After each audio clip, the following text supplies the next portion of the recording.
a group of absurdly strong characters, and the guy knows how to be badass in every situation. If you're in the mood for part 2, you already know. Leave a like, subscribe to the channel, and comment down here to give us your support and show that you want the sequel. Without further ado, let's get to it. At the beginning of it all, a group of 6 friends decide to become adventurers. Their goal? To travel the world in search of treasure chests, conquer riches, and achieve glory. One of the boys, Mills, makes it clear that the group's only goal is to become the world's greatest heroes. What's more, he dreams of going to the capital Zebrud. A few years after this conversation between the children, Kai walks through the streets and explains how, in the imperial capital, treasure hunters are treated like real stars. They travel the world in search of ruins known as treasure chests. These vaults hold many precious items, but on the other hand, this work is extremely dangerous, as the adventurers face monsters called ghosts. As Kai walks around the capital, he mentions the First Step Clan, a highly respected elite group. They are currently conducting interviews in a bar with the aim of recruiting new members. Kai takes the opportunity to explain the importance of clans. They function as societies where members benefit from each other. He points out that although a hunter can reach a certain level alone, it is crucial to join a good group in order to grow stronger and progress. Regretting his own situation, Kai reveals that he still hasn't managed to join a group. Suddenly, a girl approaches, asking if he is also looking for a clan. She introduces herself as Huda Rubek and says that she has just been promoted to level 3. Kai introduces himself as Cry Andre, but doesn't greet her, leaving Huda with her hand out. Ignoring the gesture, Huda comments on the Vault of the White Wolf's Nest, a mission she tried to complete and which brought her many challenges. Huda has decided to join a group to advance as a hunter. In the middle of the conversation, however, she is interrupted by a man who ridicules her, saying that the capital is no place for weak hunters like her, and that being at level 3 means nothing. Huda corrects him, saying that the group doesn't require a minimum level to apply for vacancies. When she realizes that he won't leave her alone, Huda challenges him to a fight. At that moment, 2 representatives of the group notice the confusion in the queue and ask them both to calm down. Otherwise, they will lose their chance to join the clan. They remind them that hunters should never draw their weapons in public, as Huda did. After the incident, they finally enter the bar where the selection of hunters takes place. Huda is impressed by the caliber of the hunters around her, as it's her first time there. Cry comments that it's the 5th time he's been there.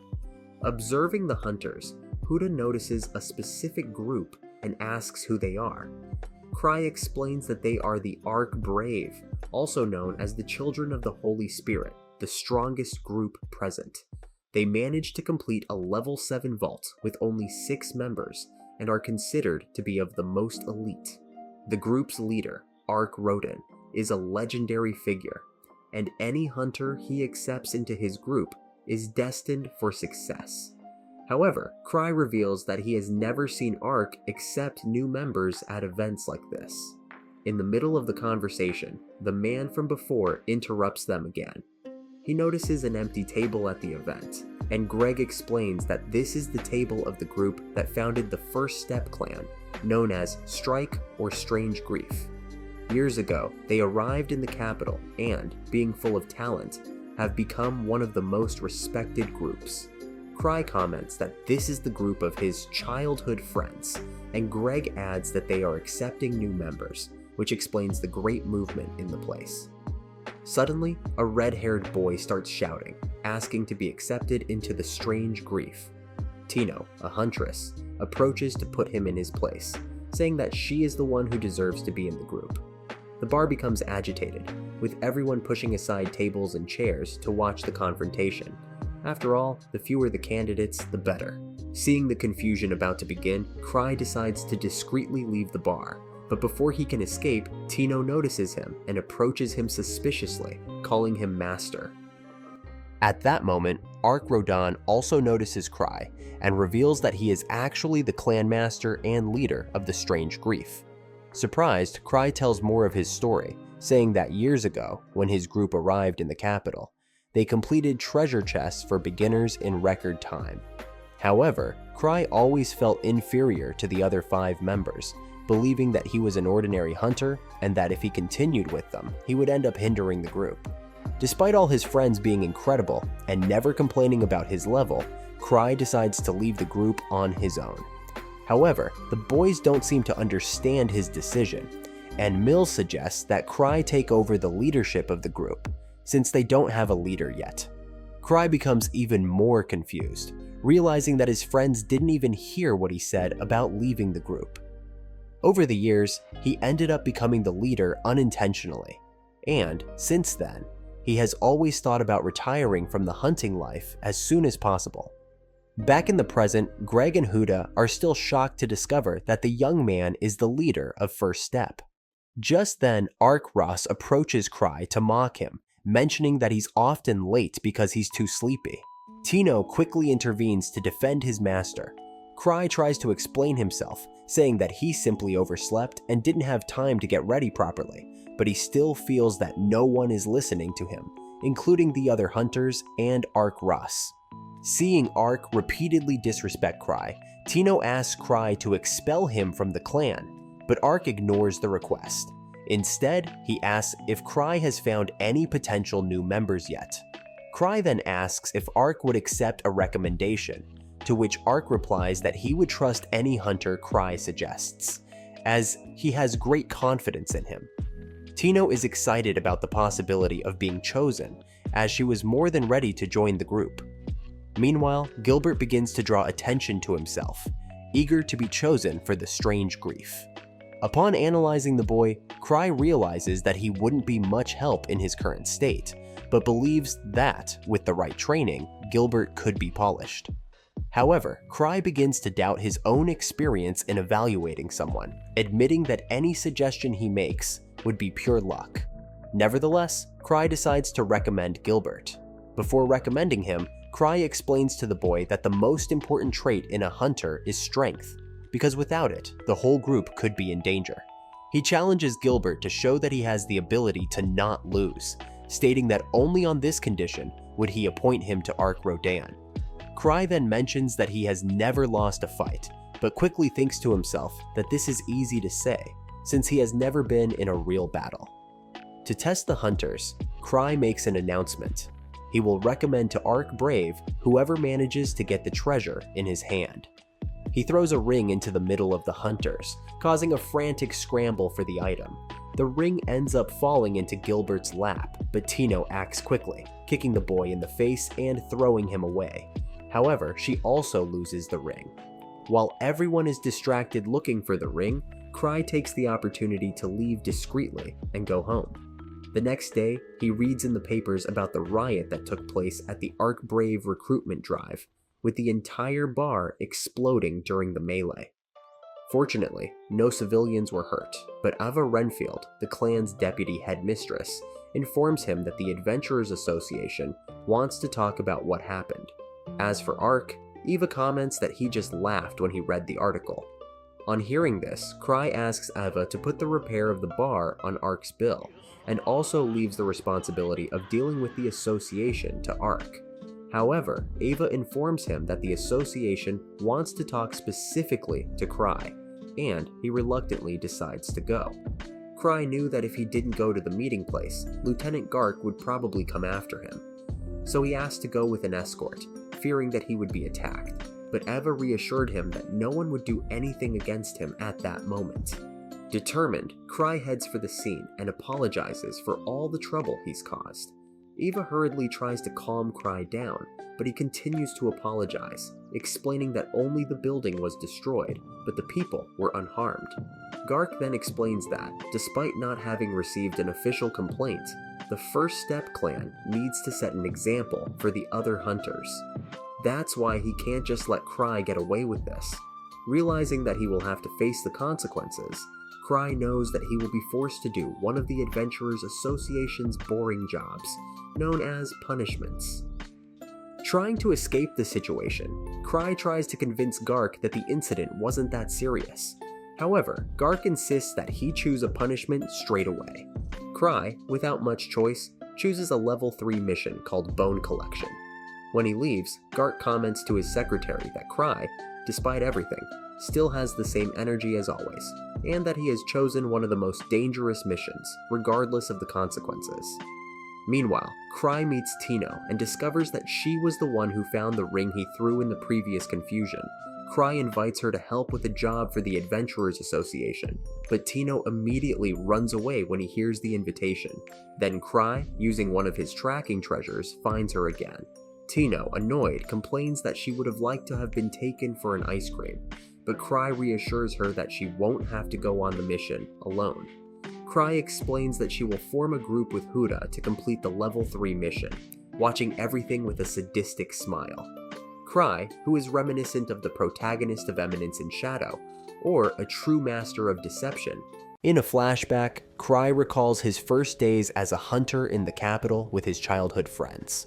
Soon after arriving, he expresses his concerns, saying that he feels he is a burden to the group, and that perhaps he should go home. Luke, one of his companions, reprimands him, saying that he is worrying too much about something trivial. To show his confidence, Luke steps forward and kicks in the guild doors, raising his sword and challenging the best swordsman in the place to come forward. Elle, another member of the group, joins Luke's side, proclaiming herself to be the best thief in the world, and announcing that they are there to register as treasure hunters. During the conversation, Luke says that a man's true strength lies in his usefulness, and not in the weapon he wields. That's why he uses a wooden sword, which he says makes him the strongest swordsman of all.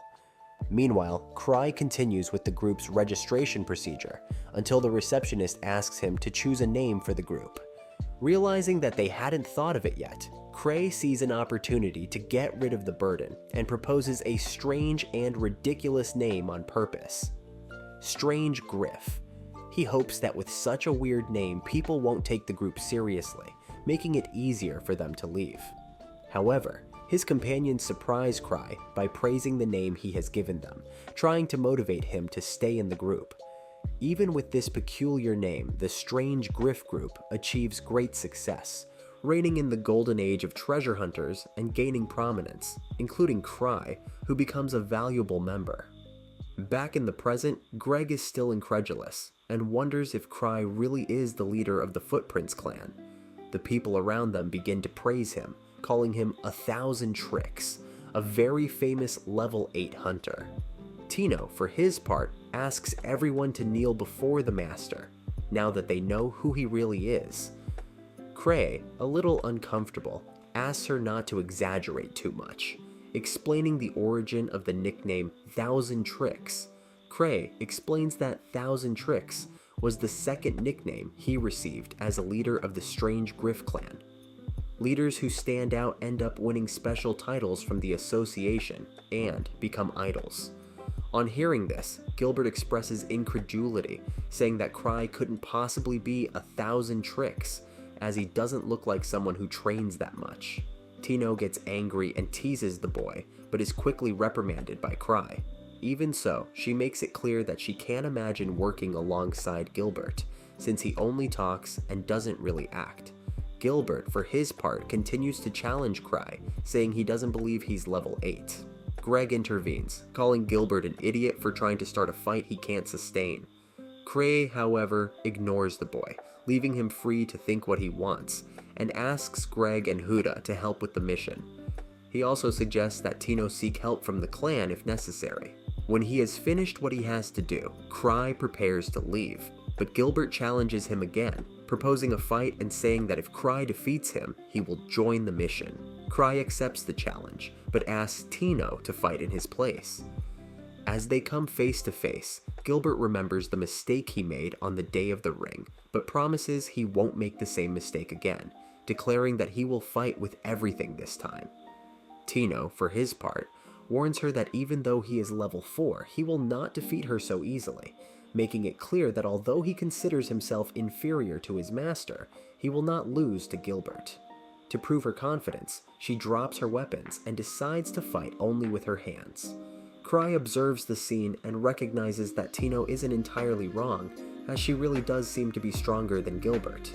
However, he mentions that the real problem is the purgatory blade that Gilbert carries. Feeling underestimated, Gilbert decides to fight without his weapon too. As the fight begins, Tino surprises everyone by turning Gilbert into a bird with a sharp kick to the face.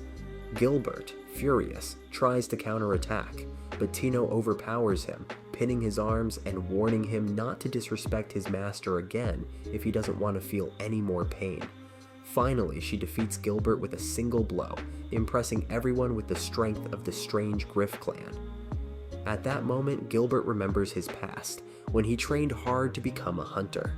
Ever since he was a child, he had beaten adults at swordsmanship, which motivated him to continue his training intensely.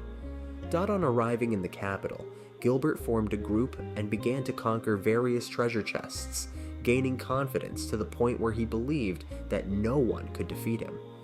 However, seeing that he was still willing to fight, Tino suggested that he use his sword.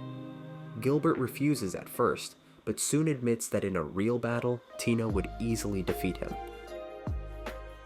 Cry observes the situation and realizes that Gilbert has probably left his old group because of the difference in strength between them. On hearing this, Gilbert asks how Cry knows this. Cry replies that he's been through the same thing, but Gilbert misinterprets everything, believing that Cray is the strongest of the group and is staying with them out of generosity, supporting weaker people. When Cry examines Gilbert's sword, he is excited to test the blade and finds that it is a good weapon, albeit simple. Seeing the flames emanating from it, Gilbert is surprised, as he had never managed to awaken the full power of the Blade of Purgatory, even though he owned it.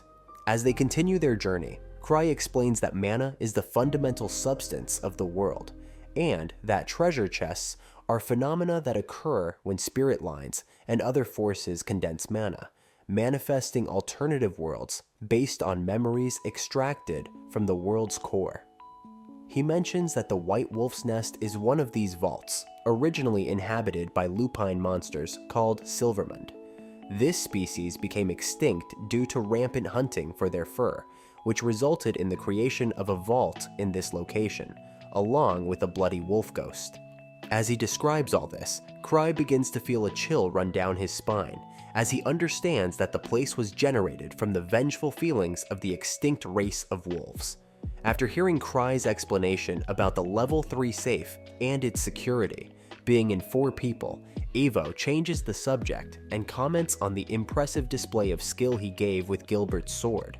Cray, however, plays it down, saying that the Purgatory Blade is easy to handle, considering that Gilbert himself was able to use it without much practice. Cry then ponders buying the boy's sword, but Evo reminds him that he already has several relics and that it would be a waste to acquire another one. In addition, she mentions the loan he had already taken out from Citra, warning him to be more cautious.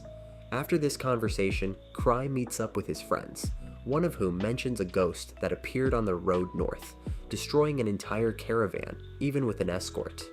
The Knights of the Third Order began recruiting people to hunt the creature, which, according to witnesses, looked like a wolf. This leads them to believe that the ghost came from the White Wolf's Nest. Upon hearing this, Cry is in denial, trying to convince himself that it's all just speculation and that Tino will be fine. However, his friend comments that the strength of the White Wolf's Nest ghost has increased unexpectedly, to the point where they are considering raising the level of the vault. Cry's concern grows, especially when he discovers that a high-level wizard and his partners have also disappeared in the area. Disguising his concern, he tells his friends that he sent Tino there, only to intensify his training. After the conversation, Cray decides to go out for a breather and calms down, telling himself that Gilbert is a skilled swordsman and that, with the Blade of Purgatory in hand, he'll be fine. However, he worries when he remembers that the boy was carrying the sword after Cry used it. Meanwhile, Tino and his group realize that the place is really dangerous. Tino believes that everything has been calculated by Cry, who must have a plan in mind to send them there.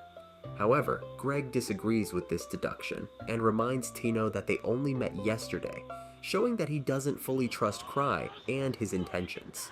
Cray begins to realize that he has sent his group on a mission without planning properly, With the time running out, he realizes that there's no longer any way to call for help and decides to go after them alone. Meanwhile, Tino and the other members of the group come across a giant ghost in the shape of a wolf, who surprises them by being equipped with armor and a sword. Back in the city, Cry gathers some specific relics that he believes are necessary and puts them in a giant sack, preparing to go to meet his allies. On the way, he is confronted by Ava, who questions what he is doing with that huge sack. Cray, trying to disguise himself, makes up an excuse, claiming that he's just going out for a walk. Ava, however, quickly realizes that he is going after Tino and the group. Nevertheless, Cry insists that he is only going out to explore and, without further ado, activates a relic that allows flight, leaving Ava behind. As she watches Cry walk away, she remembers one major flaw with this relic. Although it allows a person to take off and continue gliding, there is no method of pausing or landing safely.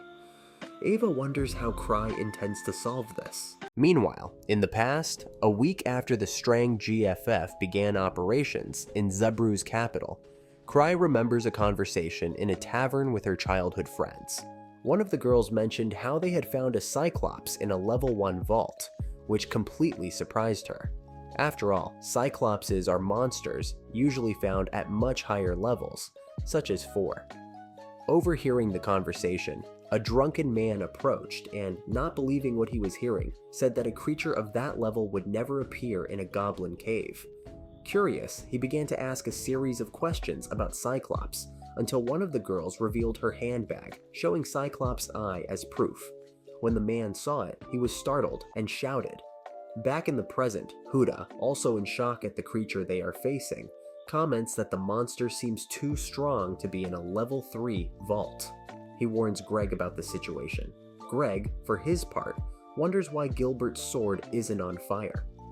Gilbert then explains that the Sword of Purgatory has run out of mana, and that since Cry used it to unleash a huge fire attack, it has been depleted.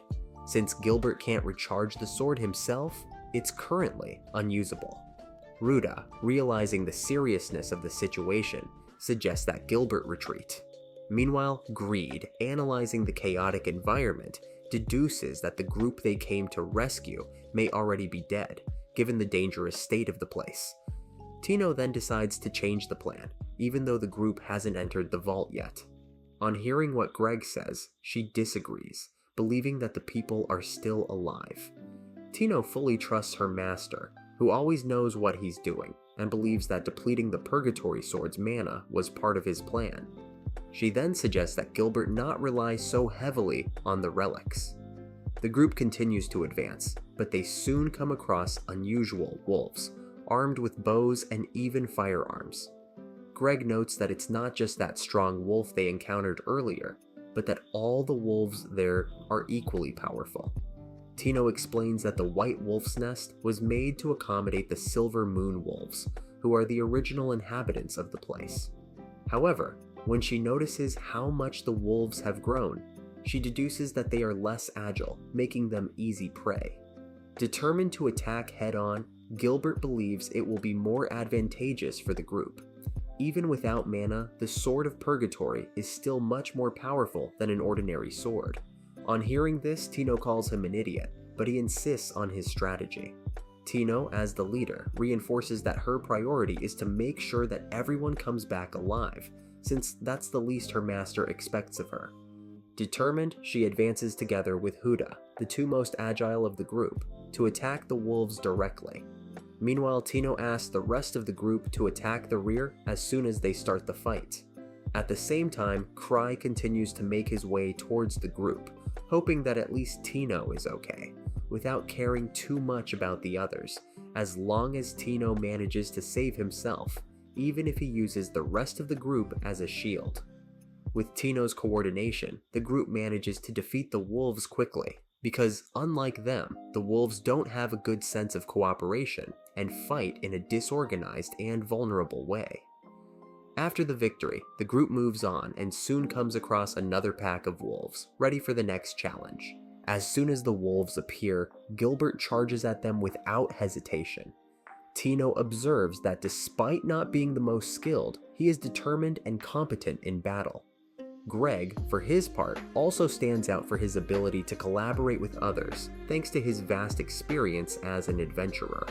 Huda, on the other hand, although she doesn't make flashy moves, is crucial when it comes to locating enemies with precision, allowing the group to advance efficiently.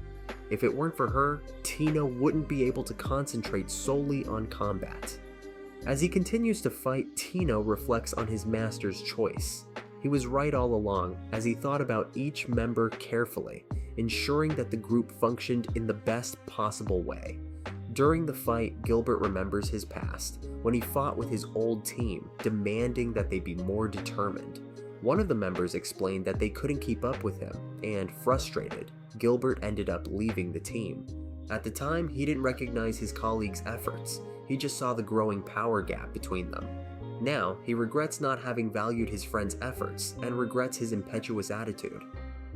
After defeating the wolves, the group continues to advance, reaching a larger area. Tino touches the wall and feels the presence of something nearby. She deduces that it's the boss of the place.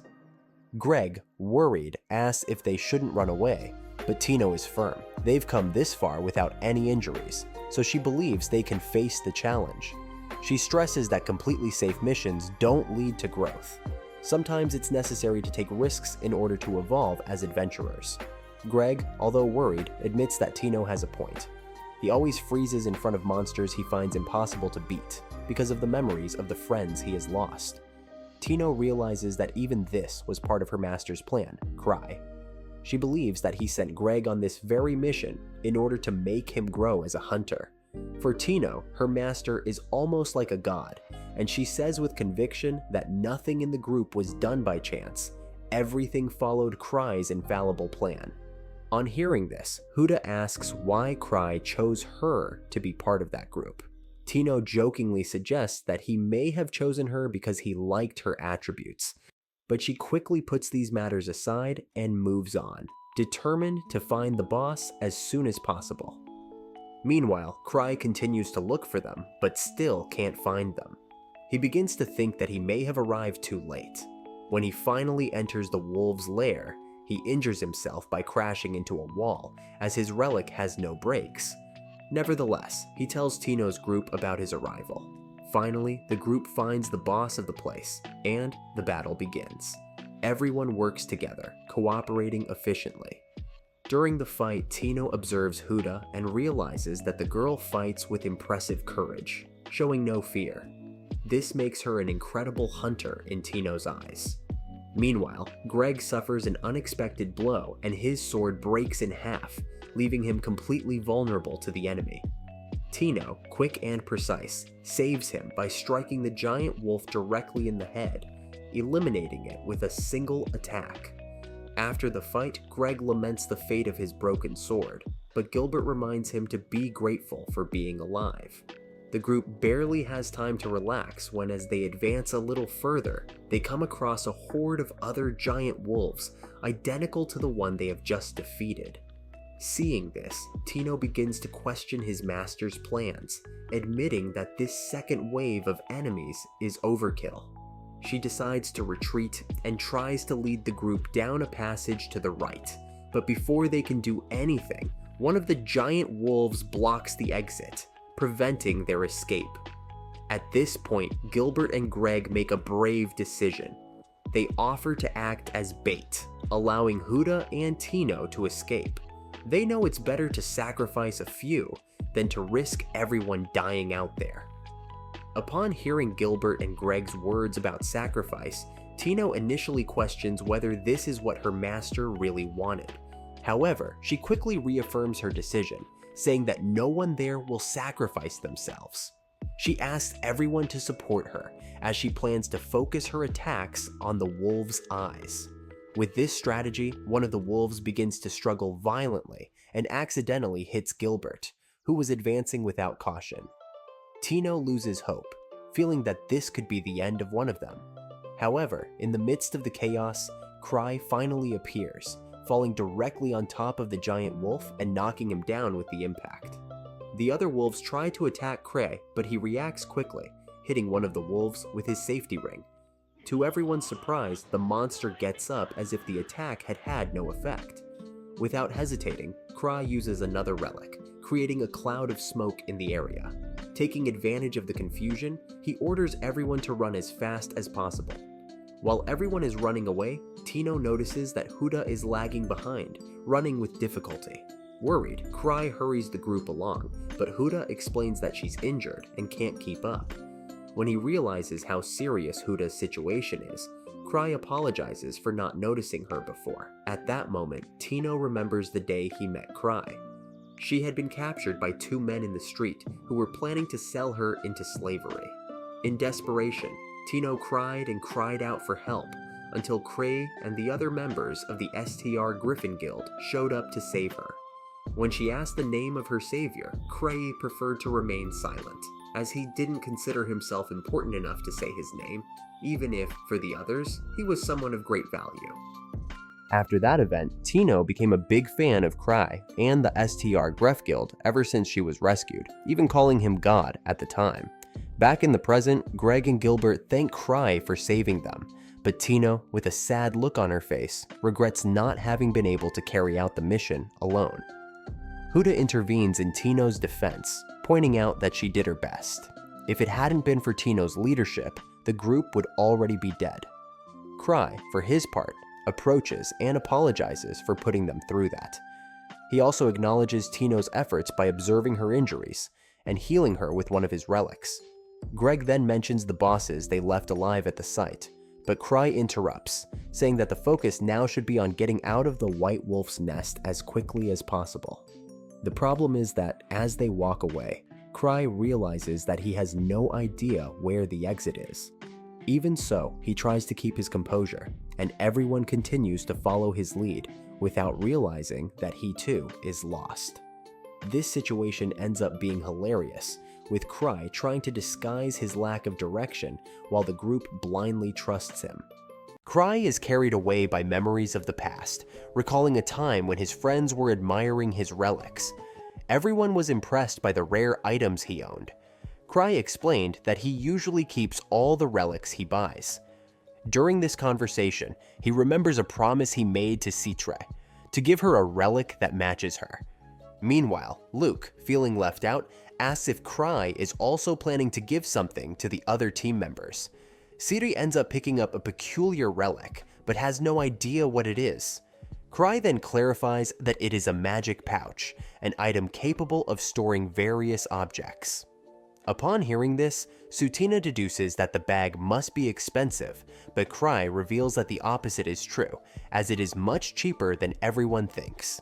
The trick? It can only hold chocolates, making it an almost useless item. Meanwhile, Liz finds a bracelet among the relics, and as soon as she puts it on her wrist, begins to lose her balance and fall.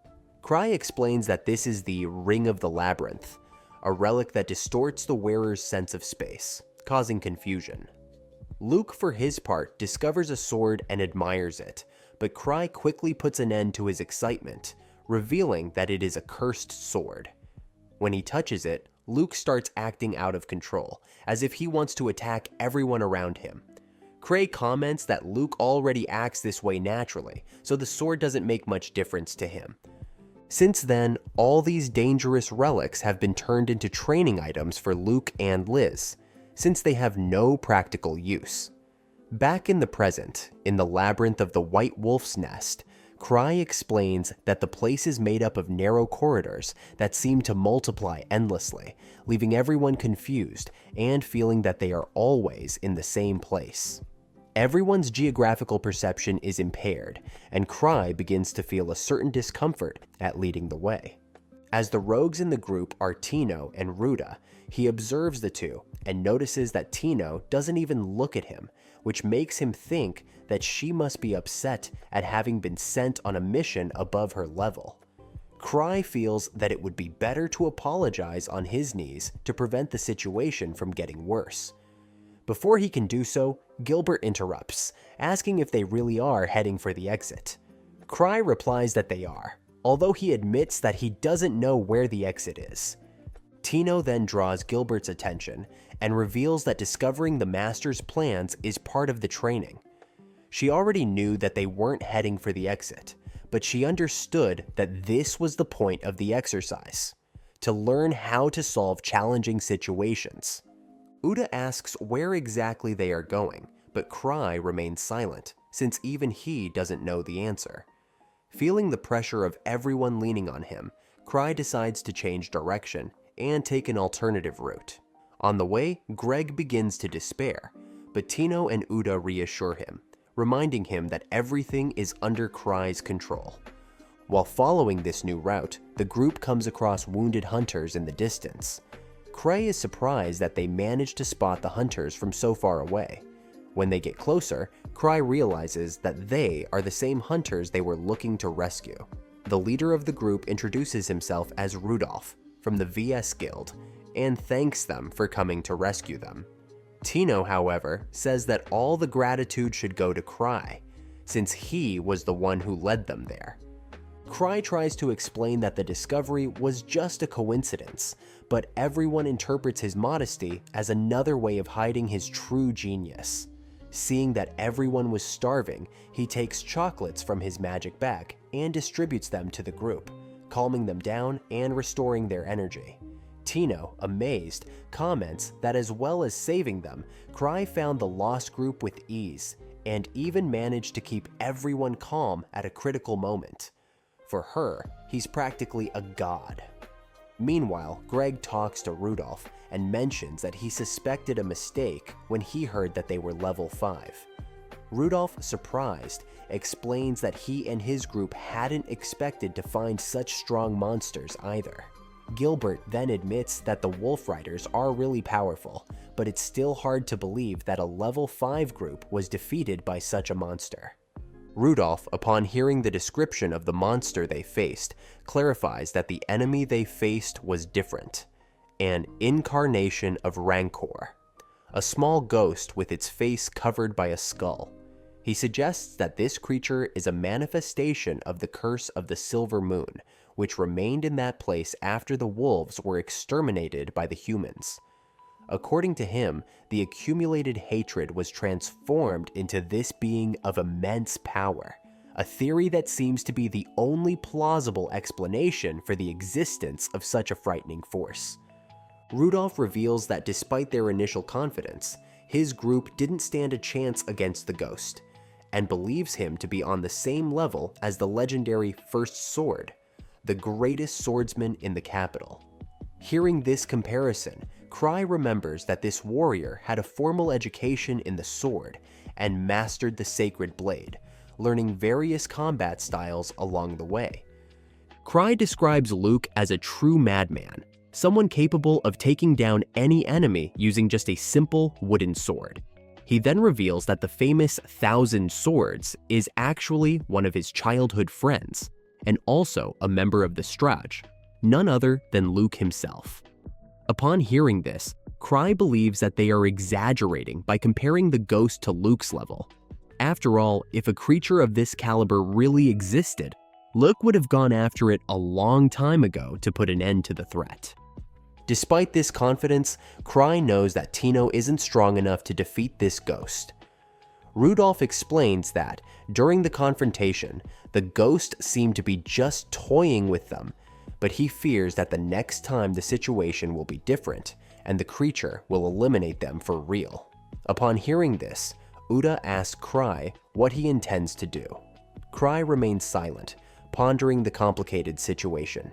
Finally, he suggests that they all escape before encountering the creature again, and hands over responsibility for the mission to Tino, instructing everyone to follow his orders. On hearing this responsibility being passed on to her, Tino begins to belittle herself, saying that she is insignificant compared to him. Cry, however, responds with the same excuse as always, saying that it is all part of his training. Halfway through the journey, Rudolph thanks her again for her help, and offers to act as a shield for the group if the ghost reappears, guaranteeing at least a little time during the battle. Tino, for his part, assures everyone that everything will be fine now that they are with their master, Cry. However, he feels the weight of this trust being placed on him and believes that this will only make the situation even more complicated. Even so, he is willing to act as a shield for the group, as he sees no other alternative. Suddenly, everyone starts to see the monsters approaching again. Cry quickly checks his amulets of protection and realizes that he only has 5 left. What's more, his attack items won't be enough to ward off the enemies. To make matters worse, his citrus slime, along with the sword that was strapped to his waist, have also disappeared. Faced with so many obstacles, Cry believes that this is definitely the end for all of them. Meanwhile, Tino realizes that the enemy is getting closer, and this time it seems to be an incredibly powerful and frightening monster. Rudolph immediately recognizes the enemy and confirms that this is the ghost he mentioned earlier. Cry then stands in front of Tino and asks her and Amanda to stay back, as the threat is now really serious. He begins to think of a strategy and decides to use the Night Heek to transform himself into a human missile.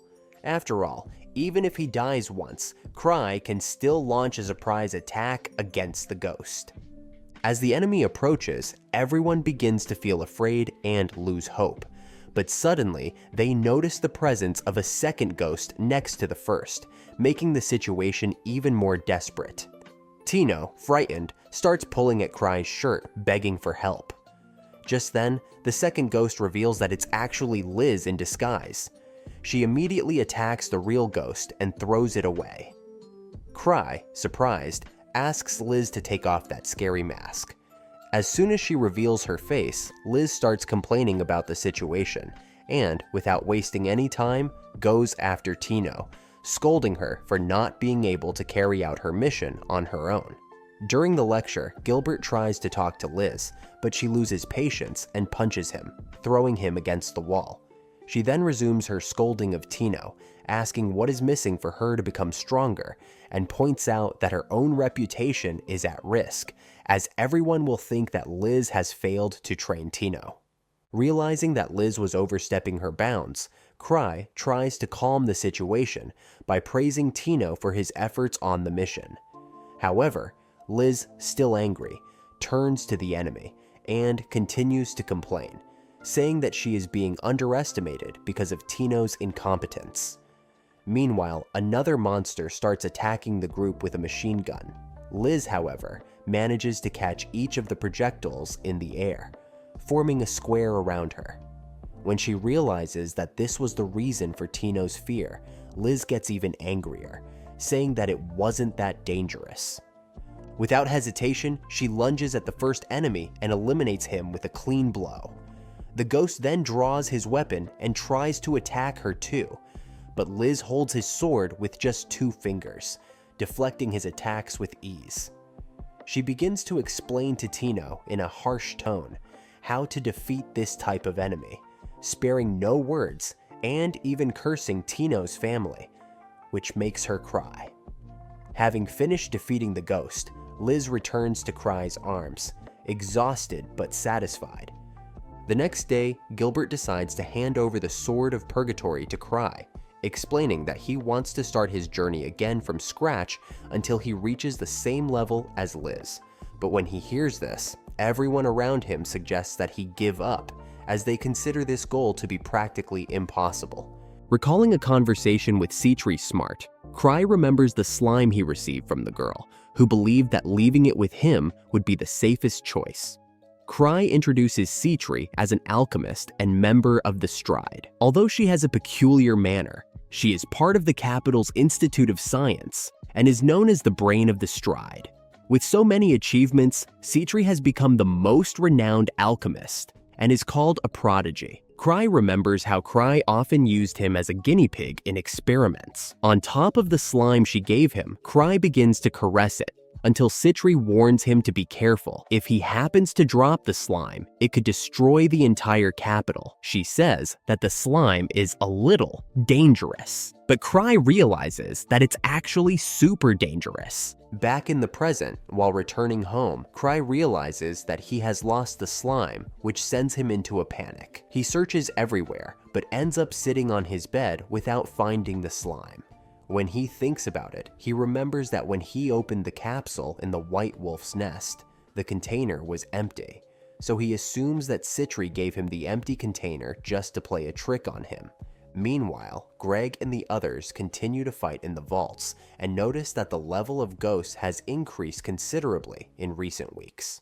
Greg explains that investigating anomalies in the treasure vault is vital for the kingdom and informs them that Cry is also investigating these occurrences. The next day, Cry wakes up looking like a zombie because he didn't sleep well the night before. He bumps into Eva, who asks him to prepare a detailed report on the White Wolf's nest. With the request coming at the worst possible time, Cry tries to push this responsibility onto Tino, since she was the leader of the operation. He then asks Eva to instruct Tino to make the report, justifying the fact that he only arrived on the scene at the end of the mission. Eva, however, informs him that Tino is in training with Liz, which makes Cry change the subject, asking if there has been any unrest in the capital. On hearing this suspicious question, Eva begins to worry, but Cry tells her not to worry, saying that if nothing has happened so far, nothing probably will. Determined, he rushes off to see how Tino is doing in training. Eva, on the other hand,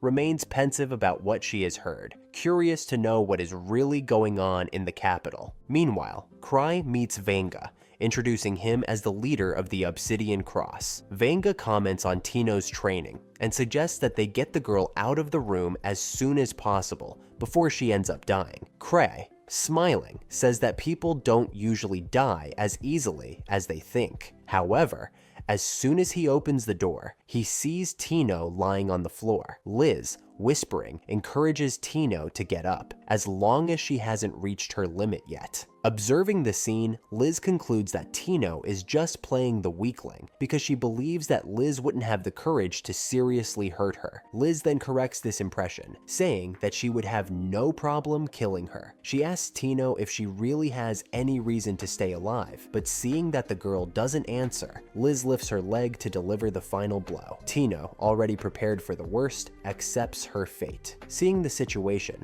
Cry interrupts the training and asks them to call it a night. Liz explains that she is only training Tino and comments that, despite being weak, the girl has a lot of talent. Cry then suggests that they take a break, as Tino seems to have reached her limit. Despite Liz's insistence on continuing, she decides to comply with the Cry's request and take a break. During their conversation, Tino suddenly grabs hold of Liz's leg, insisting that she is still able to move. Liz realizes that Tino only got up when she saw Cry, which makes her suspicious that she was just pretending to be tired. Determined to continue training, Liz ignores Cry's presence. He, in turn, leaves the room, allowing the two to continue their extreme training. Observing this attitude, Ven comments, calling Cry crazy. Even though he disagrees with the rigor of the training, Ven believes that it will strengthen Tino. He then changes the subject, mentioning that the route to the north has been blocked, which has caused even more ghosts to appear. They decide to investigate the reason for this phenomenon. Hearing this, Cry remembers the reports of travelers being attacked by ghosts in the White Wolf's nest. Upon reflection, he recognizes that the place seemed strange from the start and believes that this was the reason for Gark's urgency to see him. Regretting the absence of Ark, who is a strong and intelligent leader, Cry believes that everyone would be more confident with Ark present, as he has never disappointed as a leader or fighter. However, while Ark is not around, Cry looks for alternatives to buy time. He decides to send the Obsidian Cross to investigate Gark, assigning the group to deal with the situation. Then, Cry suggests that Ven go on a mission for the association, since the training hall won't be used. Deciding to leave, he asks them to let Gark know that he's too busy for a meeting. Meanwhile, Gark receives yet another report on the White Wolf's nest, mentioning that there has been no change in the energy lines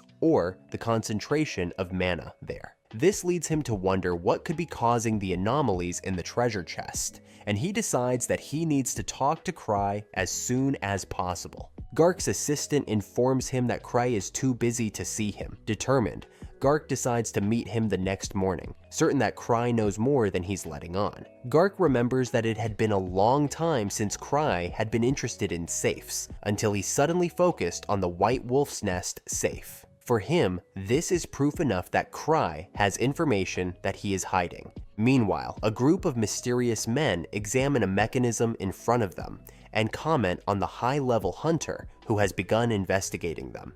They fear that the Adventurers Association will soon discover his hiding place. One of those involved addresses the leader of the operation and comments that ordinary hunters would never understand the great work planned by the Master of the Magi. But with the investigation underway, the hunters won't leave until they understand the source of the problem. The Master Magician explains that the mechanism uses the vast power of the energy lines. However, storing this object has caused disturbances in the treasure chests. If the experiment is successful, he will be able to prove his theory, making it possible to create new treasure chests at any time. The project members are undecided about the next steps, as moving the experiment to another location would mean starting all over again. He mentions that Sophia, who is on vacation, will be back soon and can resolve this impasse quickly. Until then, he orders them to gather more information. Meanwhile, Cry wakes up from a nightmare in which he sees the capital destroyed by Citri's slime. When he looks away, he sees Liz, who tells him that she will be taking a break from Tino's training that day. As he leaves the room, Cry runs into Gark, who wants to settle any unfinished business, but Liz intervenes, saying that Cry is busy, as they have already arranged to go out together. She reminds Gark that he depends too much on Cry,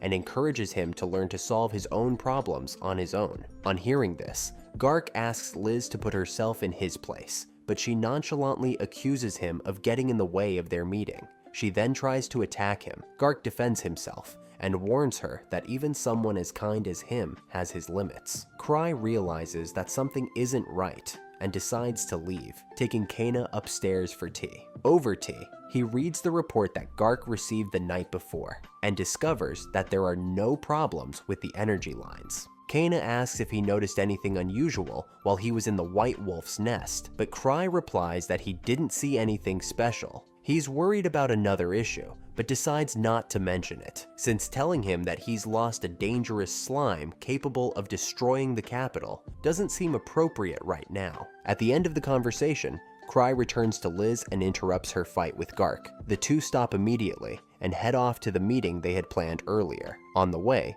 Liz teases Gark, saying that his strength has diminished with age. Cry, hearing this, suggests that she shouldn't use herself as a benchmark to measure the strength of others, pointing out that, unlike her, Gark is still active. Liz insists that, with his current strength, Gark would never get past the Palace of the Night, where the most powerful ghosts appear to be at level 8. During the conversation, Liz asks Cry to hold her things and advances on a man, accusing him of having stared at them and followed them for too long. Cray asks her to let him go, and the man runs away terrified, and as he hides, he is surprised that Liz noticed him from that distance. He is impressed by the ability of the Master of 1,000 Tricks to perceive his actions so discreetly. Meanwhile, a girl comes up to the mysterious organization and introduces herself, wanting to join the group. When he hears about it, Gark bangs on the table, complaining about Cry's attitude and calling him a scumbag for always giving the same excuse to avoid meeting him. He then asks Sven to tell him what's going on, but Sven regrets not being able to help his superior. Gark, for his part, asks Sven and his team to accept a mission to investigate what is happening in the White Wolf's Nest. Meanwhile, Liz continues to cling to Cry, interpreting their walk as a romantic date. Cray, noticing this, explains that they are definitely not on a date. After all, they are in the most dangerous area of the capital, which would make it impossible to relax as if it were an ordinary date. As they walk along, two men observe Liz from afar, wondering what the broken shadow is doing there. Liz, curious, asks Cry if he has any business in the area. Cry confirms, explaining that several people have disappeared in the area. Although this type of disappearance is not uncommon in outlying areas, he says that they would face serious problems if the slime were really attacking people. Deciding to take a break from work, Cry takes Liz to an ice cream parlor to relax. However, the same man who had been watching them from afar is shocked, as he believes he had taken every precaution to avoid being followed. He begins to create theories and suspects that Liz let him go just to follow him and gain access to where he was going. Worried, he remembers that the ice cream parlor is actually one of his research centers, and no ordinary ice cream parlor. With no way out, he decides to close the establishment to avoid meeting them. But before he can do anything, he is surprised by Sophia. Soon after, Liz starts banging on the door of the ice cream parlor, saying that she knows there are people inside. When she realizes that no one will answer, she gets angry and threatens to break down the door with a punch. However, Cry calmly explains that the staff are probably off duty. However, Liz remembers that the place was only open a short time ago, which means that they closed as soon as they saw the two of them approaching. Although Cry understands what she's saying, he stands his ground to avoid upsetting the owners. In the end, he manages to convince Liz to leave, suggesting that they've probably run out of ice cream. Returning home, Cry regrets the outcome of his mission. After all, he couldn't find the city slime anywhere. Discouraged, he asks Liz when Citri will return to the Night Palace. Liz, misinterpreting his intentions, feels insulted that he is ignoring her, and replies that if he needs anything, he can ask her directly. Cry explains that he needs someone with specific knowledge of magical organisms, and Liz soon realizes that only Citri can help him with that. However, she remembers that Citri will probably be a while before he returns, as he took a lot of equipment with him. On hearing this, Cry becomes worried, but tries to calm down, telling himself that Citri will be back soon. In the middle of this conversation, Eva arrives and informs them that the members assigned to help the association investigate the White Wolf's nest have already been selected. As Eva shares the details of the operation, Cry realizes that they really are taking the situation seriously. However, he feels that as he's not involved, he won't have to worry about anything. Eva then asks him if he has any comments to make on the subject, but he replies that he doesn't. Meanwhile, the Master Magician is still worried about Cry, as he managed to locate the facility on the outskirts extremely easily, even with the facade disguised as an ice cream parlor. One of the members of the group comments, with some frustration, that Thousand Tricks' intelligence network seems much more powerful than theirs. Another member tries to calm them down, saying that there's no reason to panic, but he himself is at a loss as to how to deal with Thousand Tricks, since they barely understand what Cry really wants. The Master of the Mages gives the floor to Sophia, asking what she thinks they should do. Sophia suggests that they face the enemy, but one of the members reminds them that Cry is at level 8, which raises doubts about their chances of victory. Sophia, however, says that they shouldn't back down from any battle, regardless of the opponent. She believes that this fight will be the ideal opportunity to test the effectiveness of the defense system she has developed. After all, Cry and her allies are top-level hunters and will not be easily defeated. She guarantees that if they manage to eliminate everyone, they will succeed in preventing information about their activities from spreading. The Master of the Magi agrees, saying that now that Cry has smelled them, there is no choice but to fight. He then instructs Sophia to make her decisions as she sees fit. Meanwhile, Tino, who is in the bath, realizes that his body has completely healed thanks to Liz's care. Even after being in critical condition, Tino feels grateful that he has at least survived. On leaving home, Tino notices an unusual movement in the streets, and, on asking what's going on, discovers that some hunters, in partnership with the association, are going to investigate the White Wolf's nest. One of the hunters explains that the association is planning to send Ark to solve the problem, even though it's a level 3 vault. Given all the fuss, the hunter realizes that something is strange about this mission. However, he and the others are ready to act as Ark's replacement since Ark is absent. Tino asks if they're really ready for the challenge, and the hunter admits he's not sure. He mentions that even the obsidian cross has made progress, but it hasn't managed to replace the Ark completely. He therefore believes that only the Strage could fulfill this role. Still confused about what's really going on in the White Wolf's nest, Tino comes across Cry, who shows up with no idea what's going on. He asks if there's some kind of festival going on in the city, but Eva replies that there isn't. She informs him that all the excitement is about what they talked about the day before. She then mentions that she has already assembled a group of comparable strength to Ark, but if he isn't satisfied, he can make adjustments. Hearing this, Cry worries, as gathering all those hunters to work would cost a fortune. He replies to Eva that the members they have are already elite, and therefore don't need so many people on the mission with the association. For him, half the staff would be enough. As a result, everyone is even more intrigued about what might be going on in this level 3 vault. Eva tries to calm the group down and asks them to listen to what Cry has to say. He reassures them that half the hunters will be enough to handle the mission. However, despite his words, everyone still seems apprehensive. Cry then asks about the reward, and Eva informs him that Gark has secured extra funding. Knowing that the financial side is settled, Cry considers allowing the group of hunters to go in greater numbers, but Liz interrupts, offering to go alone. Cry, however, stops her, suggesting that they all go together to increase the chances of success. Eva proposes that Cry accompany them to the White Wolf's Nest vault, but he makes up an excuse, claiming to have unfinished business and asking them to go ahead. In reality, Cry is terrified and prefers to delegate leadership to the Obsidian Cross. Satisfied with avoiding direct confrontation, he gives a mischievous smile, planning to reach the vault only when the situation is under control. Meanwhile, Sven's group easily defeats the ghost on the way and continues exploring the vault. Liz, frustrated at not being able to take part, complains to Cry, but he ignores her and warns the hunters to be on the lookout if they find any slime in the White Wolf's nest.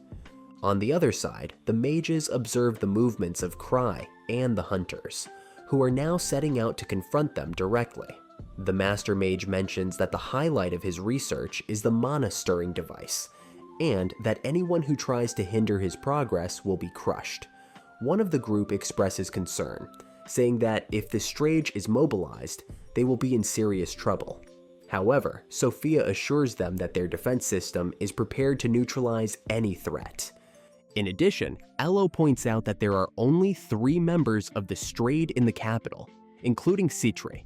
Sophia shows great anger towards Citri, considering her arch enemy, someone who must be eliminated at any cost. She informs the Master of the Magi that Citri is investigating her research based on a thesis left behind in the Empire. When she remembers that Citri got his hands on this important document, Sophia clenches her fists in anger and asks for permission to get rid of all the intruders. The Master of the Magi grants it and instructs everyone to obey Sophia as if she were acting on his behalf. Meanwhile, Sven's group begins to question why Gark has sent them on such a basic mission. Sven then receives a message from his superior, asking them to leave the site and return to the surface. When they emerge, they find other hunters who have stayed to continue the investigation.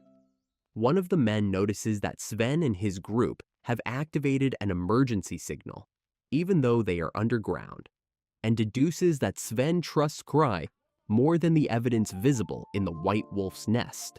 Sven explains that he used the whistle out of consideration, trying to prevent them from continuing their investigation and putting themselves in danger. Meanwhile, Citri finally returns and informs everyone that she came back early because she felt a bad omen. She stresses that they need to confront this powerful enemy before it grows even stronger. She then turns to Gark to ask him for a special favor. Cry has a flashback of a past conversation with Citri. In this conversation, she suggests that he find a role that is lacking in the group, believing that this would allow everyone to have fun being hunters. Citri, who doesn't have as much physical strength as the others, listens to Cry's suggestion to become an alchemist. Back in the present, Citri talks about the speed at which her slime evolves, mentioning that it has an incredible ability to adapt to any environment. She tries to reassure Cry, explaining that the slime has been programmed not to attack them. Cry breathes a sigh of relief for a moment, until he realizes that Citri mentioned that only the two of them would be safe, leaving everyone else at risk. Citri remains focused, speculating where the slime could have hidden. She decides to check the bathroom, assuming that the slime would prefer a damp environment, but recognizing that it could be anywhere. Inspecting the drain, she comments that it's possible that the slime could have escaped through there. Cry agrees, but internally worries about the creature's destructive potential. After all, Citri's slime is powerful enough to put the entire capital at risk, and all this while she was in her living room, living like a pet. Having finished checking the bathroom, Citri asks Cry to leave the slime problem to her, as there is another matter she needs to discuss with him.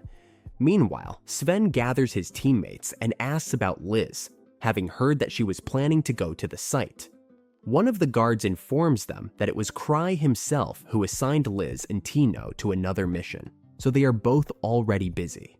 Sven sees this as a good thing, as it would be very difficult to coordinate any operation with the broken shadow around.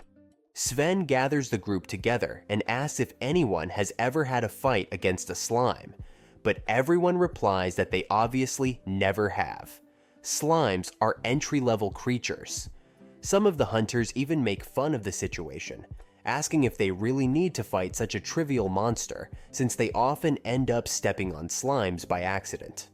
Sven remains serious and continues the meeting, asking if anyone has brought any specific equipment to fight slimes.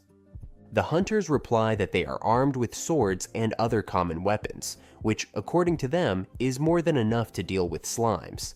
In addition, there are those who use magic and guarantee that they can easily defeat any slime with their skills.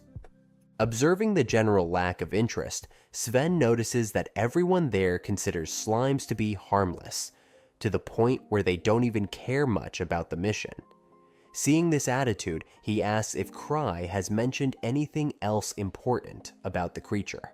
One of the hunters replies that all they know is that this particular slime is not like the others.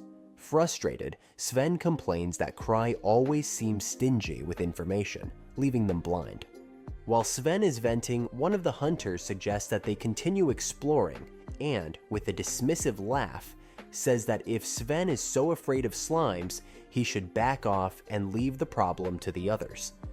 Noticing that the other hunters are looking at him with pitying eyes, the hunter gets angry and asks why everyone is staring at him like that. Sven replies that he clearly hasn't understood the seriousness of the situation and that, in fact, no one trusts his ability to survive. Many think he'll be the first to fall. Having said that, Sven reinforces his warning. If the hunter insists on moving on, he's doing so at his own risk. Before letting him go, Sven adds ironically that he could at least try to leave some traces behind if he is killed, so that the rest can find him and avenge his death. Outraged, the hunter turns away and continues his exploration, scorning Sven and the others for believing the words of someone who isn't even there to lead them. As he continues, a young woman raises her hand, introduces herself as Talia Weem, and claims to be an alchemist. On hearing Talia's occupation, Sven is slightly surprised, as he believed that only Citri worked as an alchemist in the clan. Talia then explains that she was with Citri in the clan's laboratory, where they carried out research into the potential of slimes together.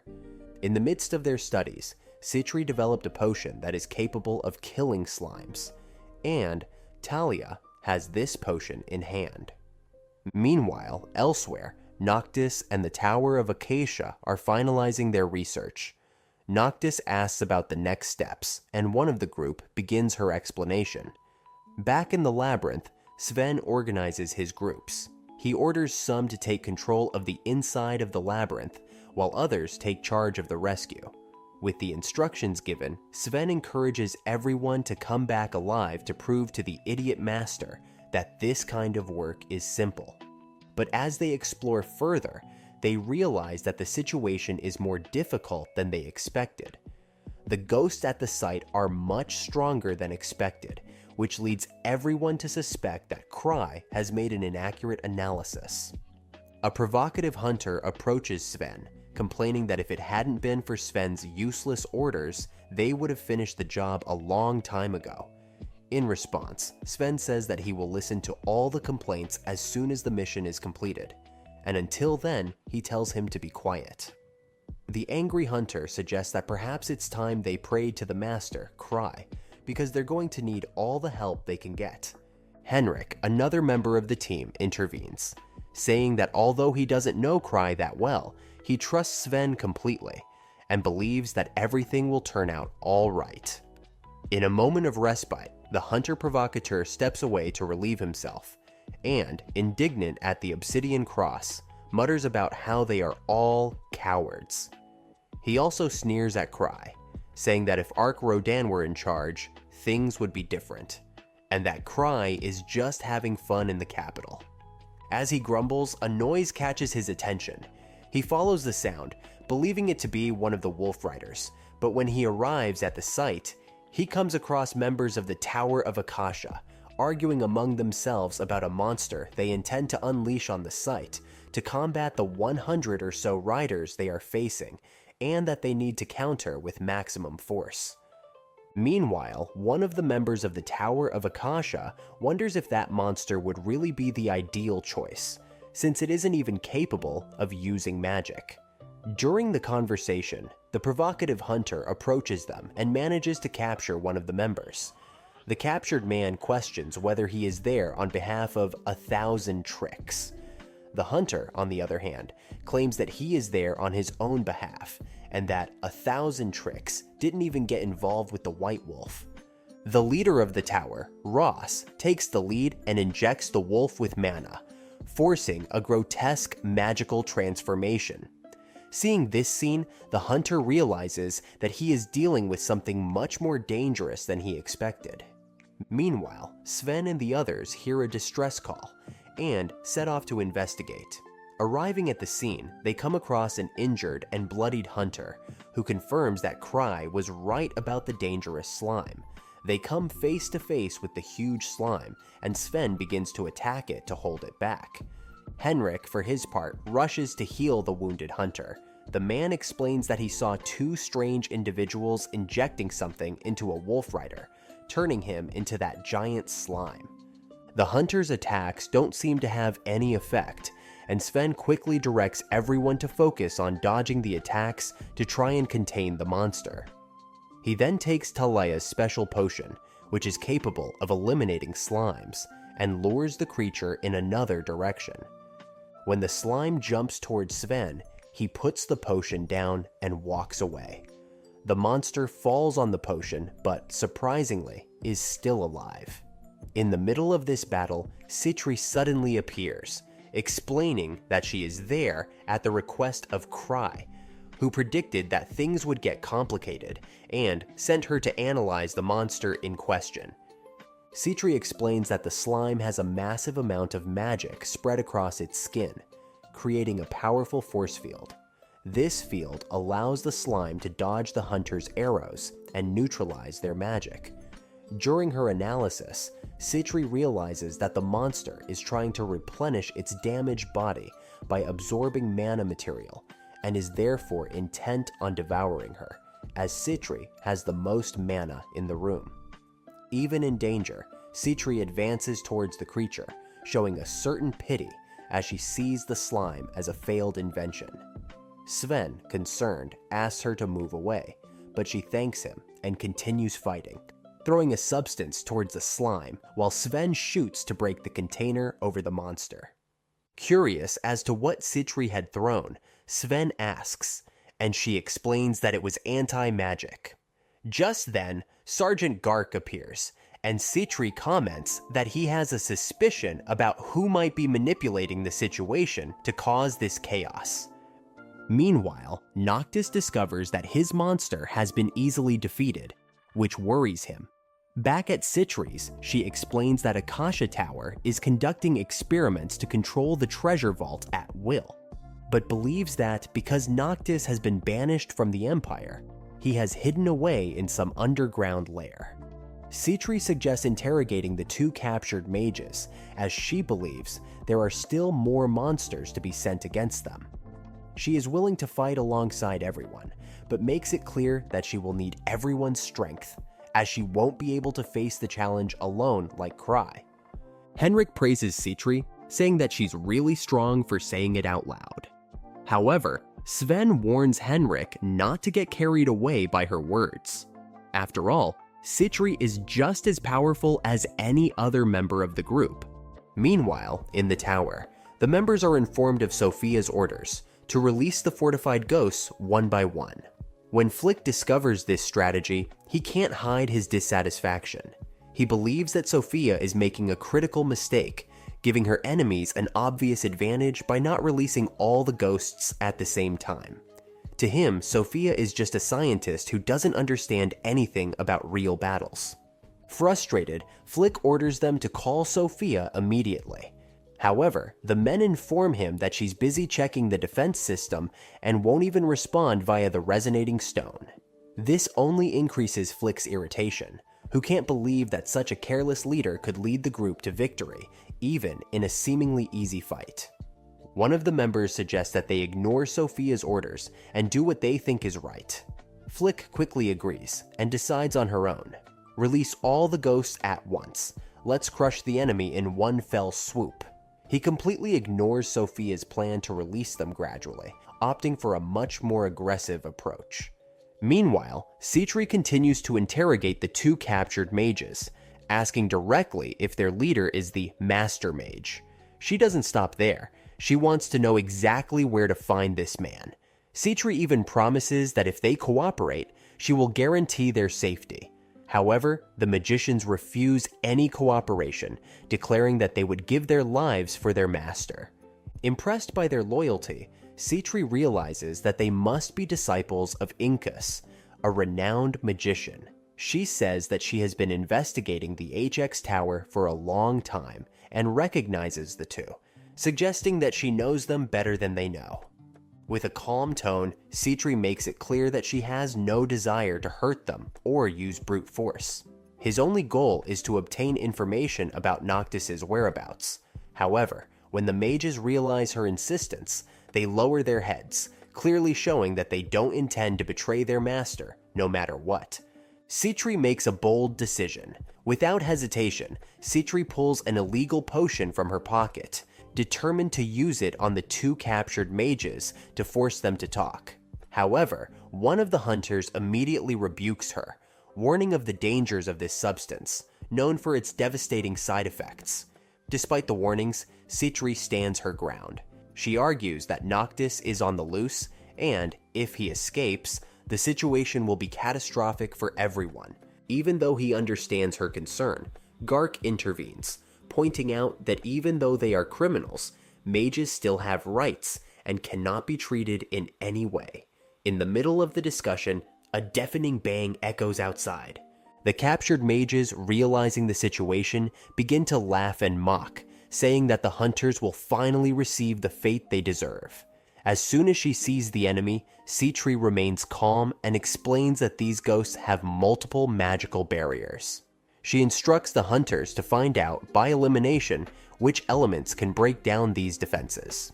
Surprised by her coolness, Sven comments that Citri seems completely unconcerned, even when facing a ghost that is much faster and more dangerous than the previous one.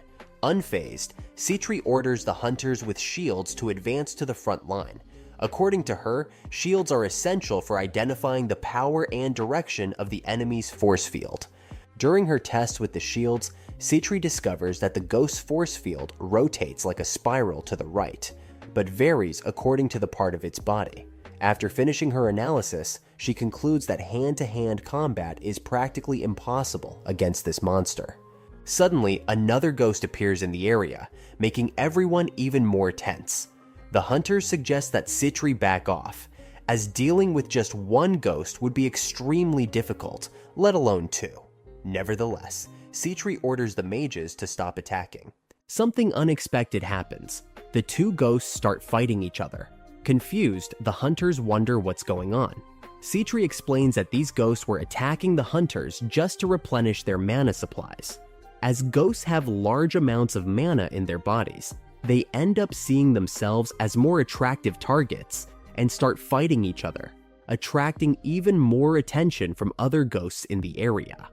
Watching the ghosts destroy each other, Gark sneers at the scene, calling them pathetic. Meanwhile, the tower's mages show frustration with their own research, never imagining that such advanced ghosts could have such a basic weakness. Talia, on the other hand, wonders why they released all the ghosts at once instead of sending them out gradually as Sophia had ordered. Outraged, Noctis gives the tower members a severe scolding, reminding them that Sophia's orders should be followed as if they were his own. He points out that disobedience has resulted in a very serious mistake. Faced with the reprimand, the three subordinates apologize. Looking for a solution, Noctis consults Sophia about the next steps. She assesses the situation and explains that the dynamics have changed. In addition to Citri joining the investigation group, Gark Walter, a former level 7 hunter, has also taken action. Although he has long since retired, Sophia emphasizes that Gark is still a legendary hero. She adds that, with the loss of the transformation potions, the fight has become much more challenging. Faced with this situation, Noctis suggests a strategic retreat, but Sophia refuses. For her, retreating now is not an option, as it would damage their position inside the Akasha Tower. In addition, two of the tower's mages are being held hostage by their enemies, which complicates the situation even further. Sophia is concerned that the hostages might reveal vital information under pressure. Flick, trying to calm the situation, reminds them that these magicians have sworn their loyalty to Noctis and would not give in so easily. However, Sophia points out that even if the mages remain silent, Citri still has the means to locate their base.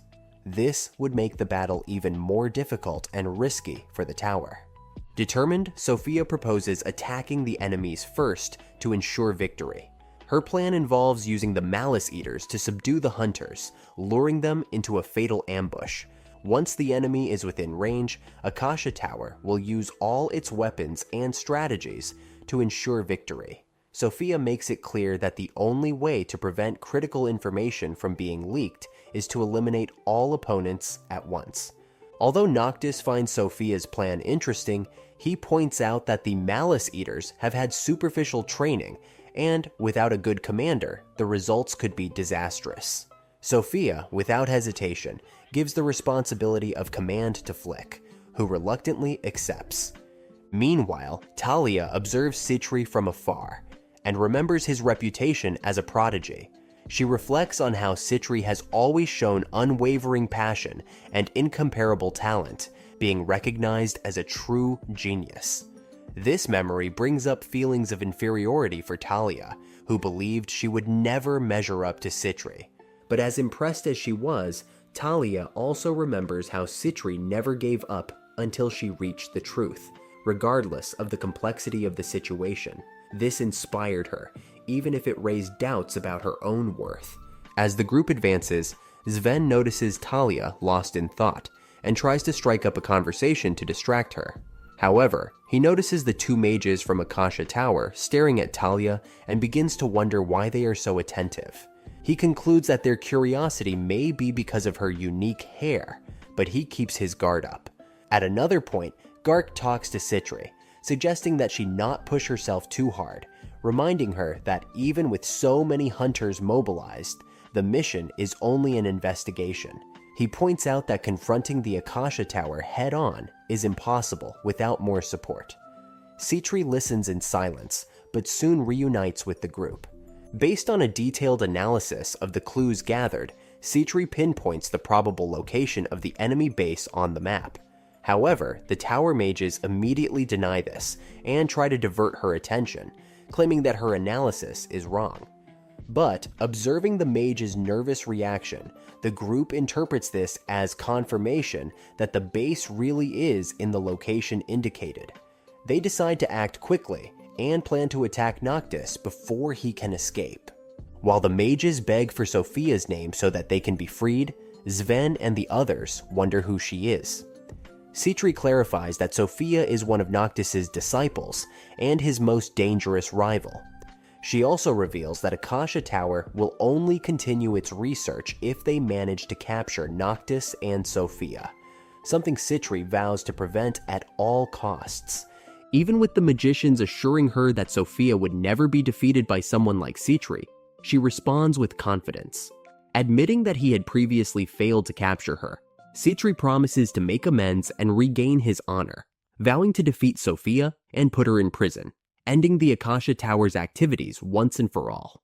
Meanwhile, Cry makes his way slowly into the forest, accompanied by Tino and Liz. He deliberately slows down the pace, hoping that the problem will have been solved by the time they arrive. After all, he is running low on relics and security rings. Meanwhile, the investigation group continues to advance, with Sitri being praised as an unbeatable prodigy in strategy and combat. In the middle of their trek, the group is surprised by Flick, who appears out of nowhere, launching a powerful magical attack. Confident, Flick believes that his blow has annihilated all the hunters, certain that this will please his mentor, Noctis.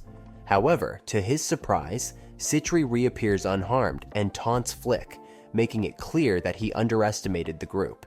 She points out that casting such destructive spells while holding two Akasha Tower hostages is a reckless strategy. Flick, frustrated, tries to justify his actions by saying that he wants to take back the humiliation that Sophia has put him through. But Sitri is unperturbed and calmly explains that Flick's attack is only average, something that experienced hunters like her have faced countless times in high-level vaults. She then coordinates the hunters to counterattack, with Sven leading the offensive. Meanwhile, Noctis, watching from afar, loses patience with Flick for disobeying his orders again. Instead of bringing all the Malice Eaters, Flick brought only one, weakening his chances of victory. The members of Akasha Tower realize that the situation is getting complicated and suggest that Noctis retreat while they hold off the hunters. However, Noctis decides to stay, convinced that he can still turn the tide. On the battlefield, Sitri and Sven locate the entrance to the enemy base. Just then, Gark appears, ready to infiltrate and help the group. Meanwhile, Cry continues on his way, oblivious to what's going on.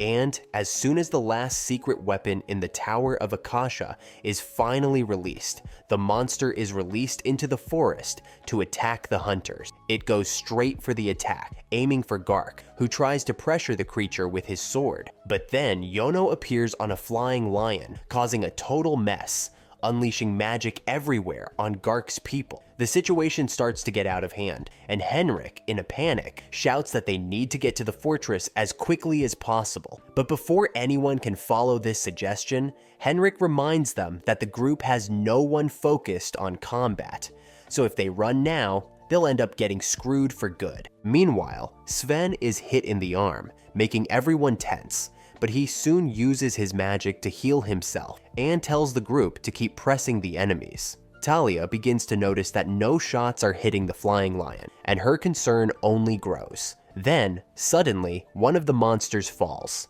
and Liz, who was with Cray, appears, relieving everyone. She reassures the group that the reinforcements have finally arrived. The Cry continue walking through the forest, but suddenly, Tino notices some figures around. It seems they are watching them. She even asks if she should capture them, but Cry, always calm, tells her to ignore them. He believes they're just some more animals out there, and without meaning to, makes it clear that he doesn't want to get into trouble with these creatures. He tells Tino to keep going while he chases after her. However, halfway there, he he changes his mind. The relic he was using to see in the dark runs out of battery. He asks Tino to go ahead while he follows behind her.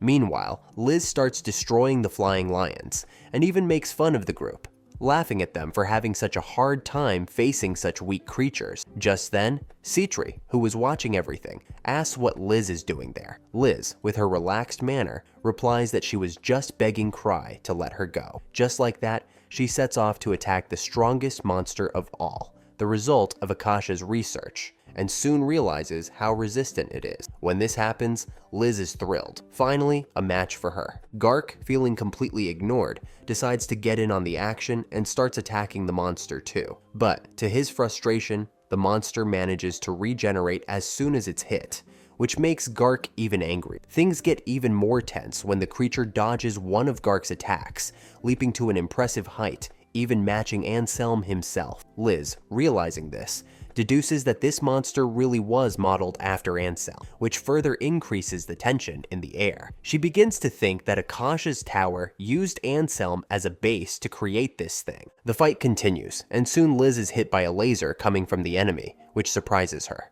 Gark, seeing this, immediately charges Citri, asking if she has any tricks up her sleeve to help them. But, as usual, Citri ignores the question and just observes the situation. She analyzes the fight and comments that the fact that the enemy doesn't have area attacks gives Liz a big disadvantage. This is because, although she is fast, she is not so good at dodging this type of attack. However, Citri admits that Liz will have a good challenge ahead of her, as this monster is much tougher than the enemies they are used to. Citri then suggests that the best strategy would be to prolong the fight as long as possible, hoping that the golem, the monster, will eventually lose mana over time. But this approach sounds a bit cowardly to Liz, who gets annoyed and, with the tone of someone who has no patience, says she's not going to waste time on it. She decides to solve the problem in her own way, promising to annihilate the creature with her bare hands, and as quickly as possible. Determined, Liz goes after the monster, attacking even faster than before. In the end, she hits the creature right in the face, knocking it to the ground. Seeing this, Gark runs up to the creature, and, with a strong blow to the leg, finally manages to knock it down. However, to everyone's surprise,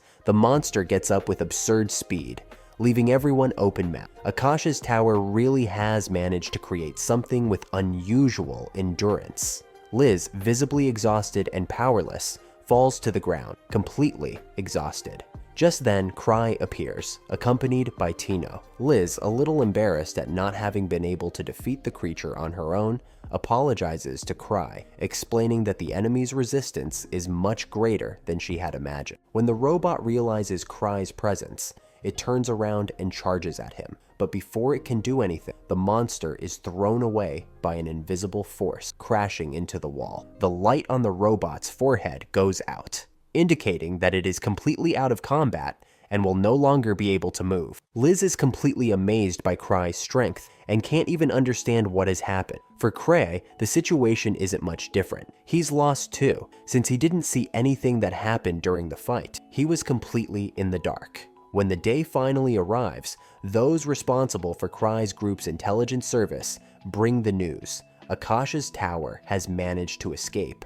They inform Gark, who, still curious about what Cry did the night before, begins to think that perhaps he has used some special relic, but he is surprised to hear that Cry doesn't know what happened either. According to Cry, the enemy simply flew off on his own. Without getting the answers he wanted, Gark decides to drop the subject and focus on what really matters. He informs them that all the documents and materials from Akasha Tower have already been confiscated. Now all that remains is to leave the rest to the Relic Research Institute and the Night Order. Meanwhile, in another hut, Cry is approached by Citri, who comes up to him to thank him for his help during the fight against the monster. She admits that those enemies were stronger than she had imagined. Cry, for his part, is a little uncomfortable with the thanks, and, in his mind, begins to reflect that in fact, it was Citri who saved everyone, since it was she who knew exactly when to flee. After that, Cry turns to her and asks her more about the Association of Mages.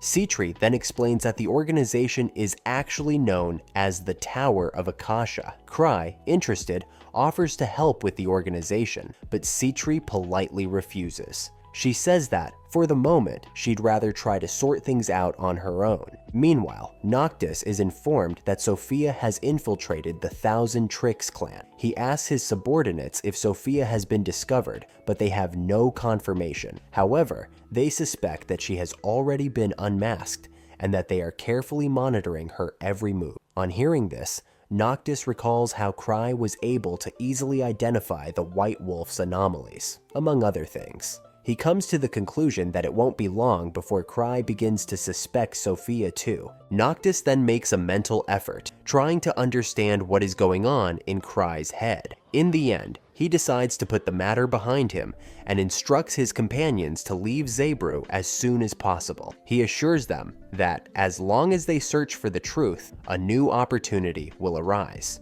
In addition, he gives the order to call Sophia back immediately. The next day, Cry is approached by Gark, who, visibly annoyed, wants to know what's really going on. But seeing that the boy continues to deny knowing anything, Gark and the others become even more irritated. Gark says that Cray's penchant for keeping secrets has gone too far. One of the men in the room explains that Akasha's experiments are considered serious crimes in the Empire, and so Cray's cooperation is more than necessary. It's mandatory. Upon hearing this, Cry remains calm and suggests that they speak to Citri about the matter, since he has delivered everything into her hands and has nothing more to add. His calm demeanor only adds to the frustration of the group, who clearly expected a more direct and transparent answer. Meanwhile, Talia is taken back to Akasha's tower, where the guards believe her to be Sophia. She tries to deny it, saying she doesn't know anything, but the men keep pressing her, insisting that she must leave the capital immediately. Talia continues to deny that she is Sophia,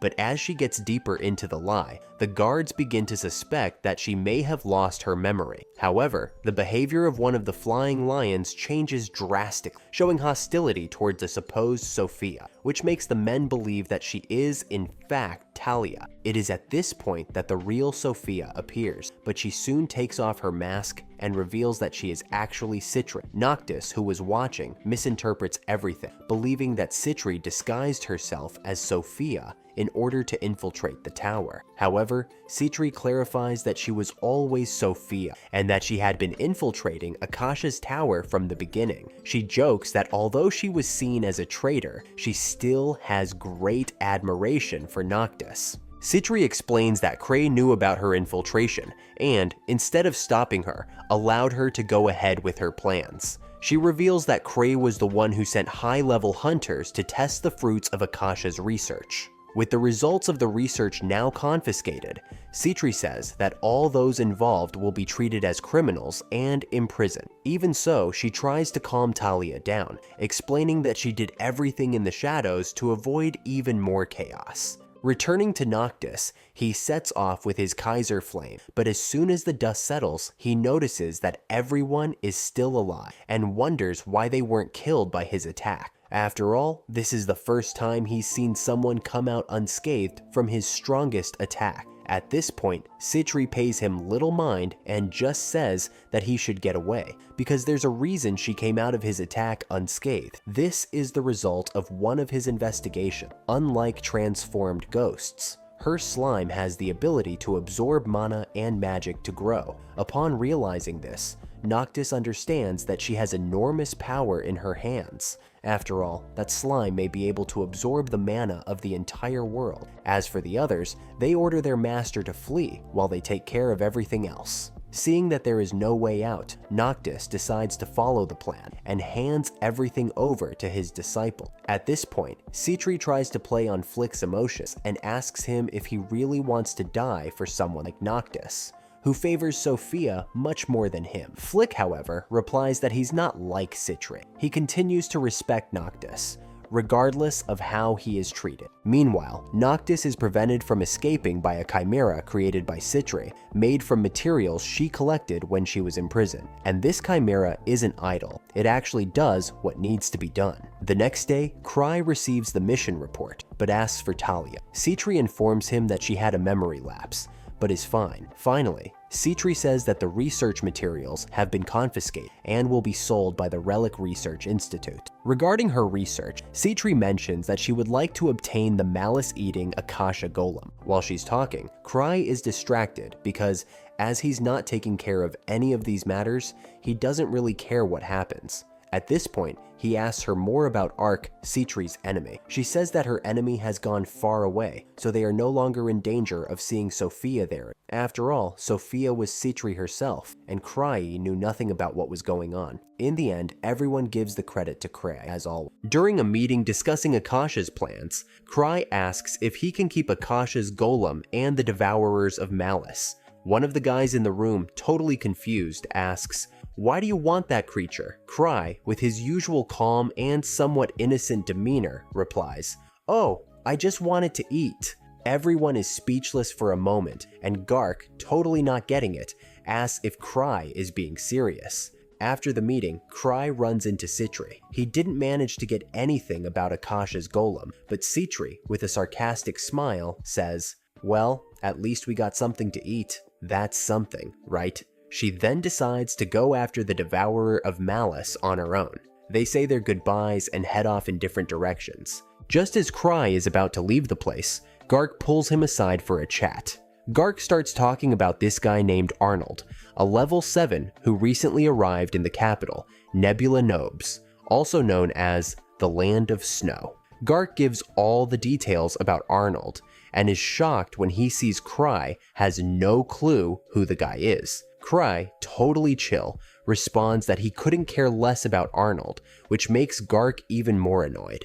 Then, Gark tells Cry that Arnold is the one responsible for killing the Thunder Dragon, but Cray, without even flinching, just says that he's also considered a Dragon Slayer. This makes Gark nervously smile, and warn Cry to be careful with his power, telling him not to cause trouble for the capital. After their conversation, Cry looks at a flyer on the wall advertising the Zebrew auction, a national event held once a year. This auction is famous for showcasing rare items and high-value relics, brought in from Zebrew with exceptional quality and quantity, making the event even more intriguing and crowded. Cry starts reflecting on the auction and admits to himself that he's always wanted to attend this annual festival, but then he quickly thinks, "I don't have the money for that." He starts to panic, but after a second he gets an idea. Worst case scenario, he can just borrow some relics from Citri, but then he remembers he's already borrowed a bunch of stuff from her, and, honestly, hasn't returned any of it so far. Oops. While Cry is thinking about the festival, a girl approaches and introduces herself as Chloe, the receptionist. When Cray sees her, he remembers that she's Gark's niece. Chloe, noticing her uncle seems in a better mood than usual, asks what happened to make him so happy. Cray tries to jog his memory, thinking about what could have made Gark so cheerful, until he remembers Arnold, the Dragon Slayer Gark mentioned. Surprised, Cry blurts out, "Broken lightning," and Chloe, confused, responds, "Huh? You're talking about that guy?" The conversation is interrupted by Citri, who apologizes to Cry for taking longer than expected. Then the two leave together, leaving Chloe behind, and Citri gets straight to the point. She's already got the Devourer of Malice. As they walk, they pass Arnold, who's trying to assert himself at the reception, speaking loudly to Chloe. Cry and Citri continue down the hallway to Eva, where she's going to show him the creature, the Devourer of Malice. The creature looks a bit sketchy, but Citri had already vouched for it, saying the monster wouldn't attack either her or Cry. And, just to prove it, the creature jumps into Cry's lap like a cat, showing it's not a threat. However, Eva was still a bit scared, and the creature, as if not knowing what it was doing, started to bind Cry with chains, which made him, at the very least, uncomfortable. Citri quickly yanked the creature back and said, "Come back here, dinner." Cry, taken aback, asked if she was really going to keep calling the monster that. Citri answered nonchalantly, "Well, you're the one who named it." Cry stood there, thinking, because, as she said, the creature shouldn't harm him, but if it's chaining him up, it didn't seem very friendly, right? Deciding to stay alert, Cry started releasing a bit of mana just as a precaution, in case the monster decided to attack again with those chains. Changing the subject, he asked Citri when Lucia would be back. Citri replied that it could take some time, since a powerful ghost swordsman appeared in the chief's room. Meanwhile, she picked up a classic relic and handed it to Cry, telling him that it was a piece capable of storing a single spell. Meanwhile, one of Arnold's partners started getting pissed off because Chloe didn't validate his S-level status, even though he was one of the outsiders. The people around reminded him that, as an outsider, he had to first prove what he was capable of before showing off the group's power to everyone. Cry started to feel like things were about to get messy and that he would probably be dragged into it. Back to Cry, he started talking about the relics and explained that with so many relics, he would need a mage to recharge them. However, he wasn't interested in asking other mages for help, except for Lucia. Citri, completely relaxed, hinted that she had an idea to solve this problem. She went over to the group of mages and told them that Cry had gone through a special training that could even bring them up to Lucia's level. When everyone heard this, no one believed it. And, as if it were the most normal thing in the world, Citri casually asked if anyone was interested in taking part in this training. At this point, Lapis and Chris stepped forward, showing interest. When Cry saw the Starlight group there, he was a bit surprised, but soon Chris got angry at, saying that he should have greeted Lapis in a more proper way. She demanded an apology immediately. Lapis, on the other hand, was more relaxed and said she wasn't offended. After all, even though Cry wasn't the most formal guy, he was still the clan leader. Chris, on her part, was all sulky, saying she couldn't believe Cry was really Lucia's older brother. Meanwhile, Cry just observed the scene and started explaining that Starlight was like an elite group formed by semi-humans called noble spirits. These beings lived so long that they developed monstrous magical abilities. The problem, though, was that they thought very highly of themselves and looked down on regular humans who didn't have as much magical power. Lapis then said that there was no way they could reach Lucia's level with just a simple training like that. But Citri firmly responded that this was exactly the kind of training that got Lucia to where she was. At this point, a mage named Marietta raised her hand and said she would give this training a chance. Marietta then started carrying Cry's items, but soon became exhausted. Citri explained that when you use a lot of mana, people reach their limits and get totally drained, but she insisted that this exhaustion was what made them evolve as mages, because every time they pushed their mana to the limit, their mana generation capacity grew a little during recovery, making them stronger over time. But when everyone heard this, they started backing off, thinking it was nonsense, and that the training was just a waste of time. Citri then takes the potion and drips a few drops into Marietta's mouth. The girl rises at once, like a rocket, proving that her mana has indeed increased. But, of course, Citri explains that she'll have to repeat this several times before she sees a real increase. After all, Citri says, there's no growth without pain. Lapis, still suspicious, wonders if Lucia has really undergone this kind of training. Then, Citri drops the bombshell. Lucia's power didn't come from natural talent, but from hard work and dedication. She literally shed blood to get where she is now. Even though the training was hard, Lucia never let on how much she had sacrificed. At this point, Citri starts to remember that Starlight was thinking of luring Lucia away, but since they always think they're the powerful ones, thinking that her magical talent is innate, Lucia never gave them much thought. When Lapis hears this, she gets pissed off and decides to get out of there. As Lapis leaves, Chris turns to Citri and says she wants those relics. She's going to carry everything, as if it were a personal challenge to show her strength. The other mages, seeing the fire in Chris, also get excited and decide to join in the training. And in the next scene, two guys are there talking about a deal they're about to close, when they're interrupted by Eclair. And in the next scene, Citri and Cry walk up to Tino, who soon becomes visibly uncomfortable when he sees Citri walking towards him. At that moment, Liz comes out of the shower, completely naked, just as she came into the world, which leaves everyone speechless. Citri quickly covers Cry's eyes and asks Liz to get dressed soon, because appearing like that in front of a man will make him uncomfortable. Liz then quickly covers herself with a towel and asks what Cry is doing there. Cry, with his carefree manner, says that he was only thinking of celebrating because Liz and Citri have finally returned safely. What's more, he calls Liz and Tino to accompany them because he likes doing things in groups, like with 4 people, you know?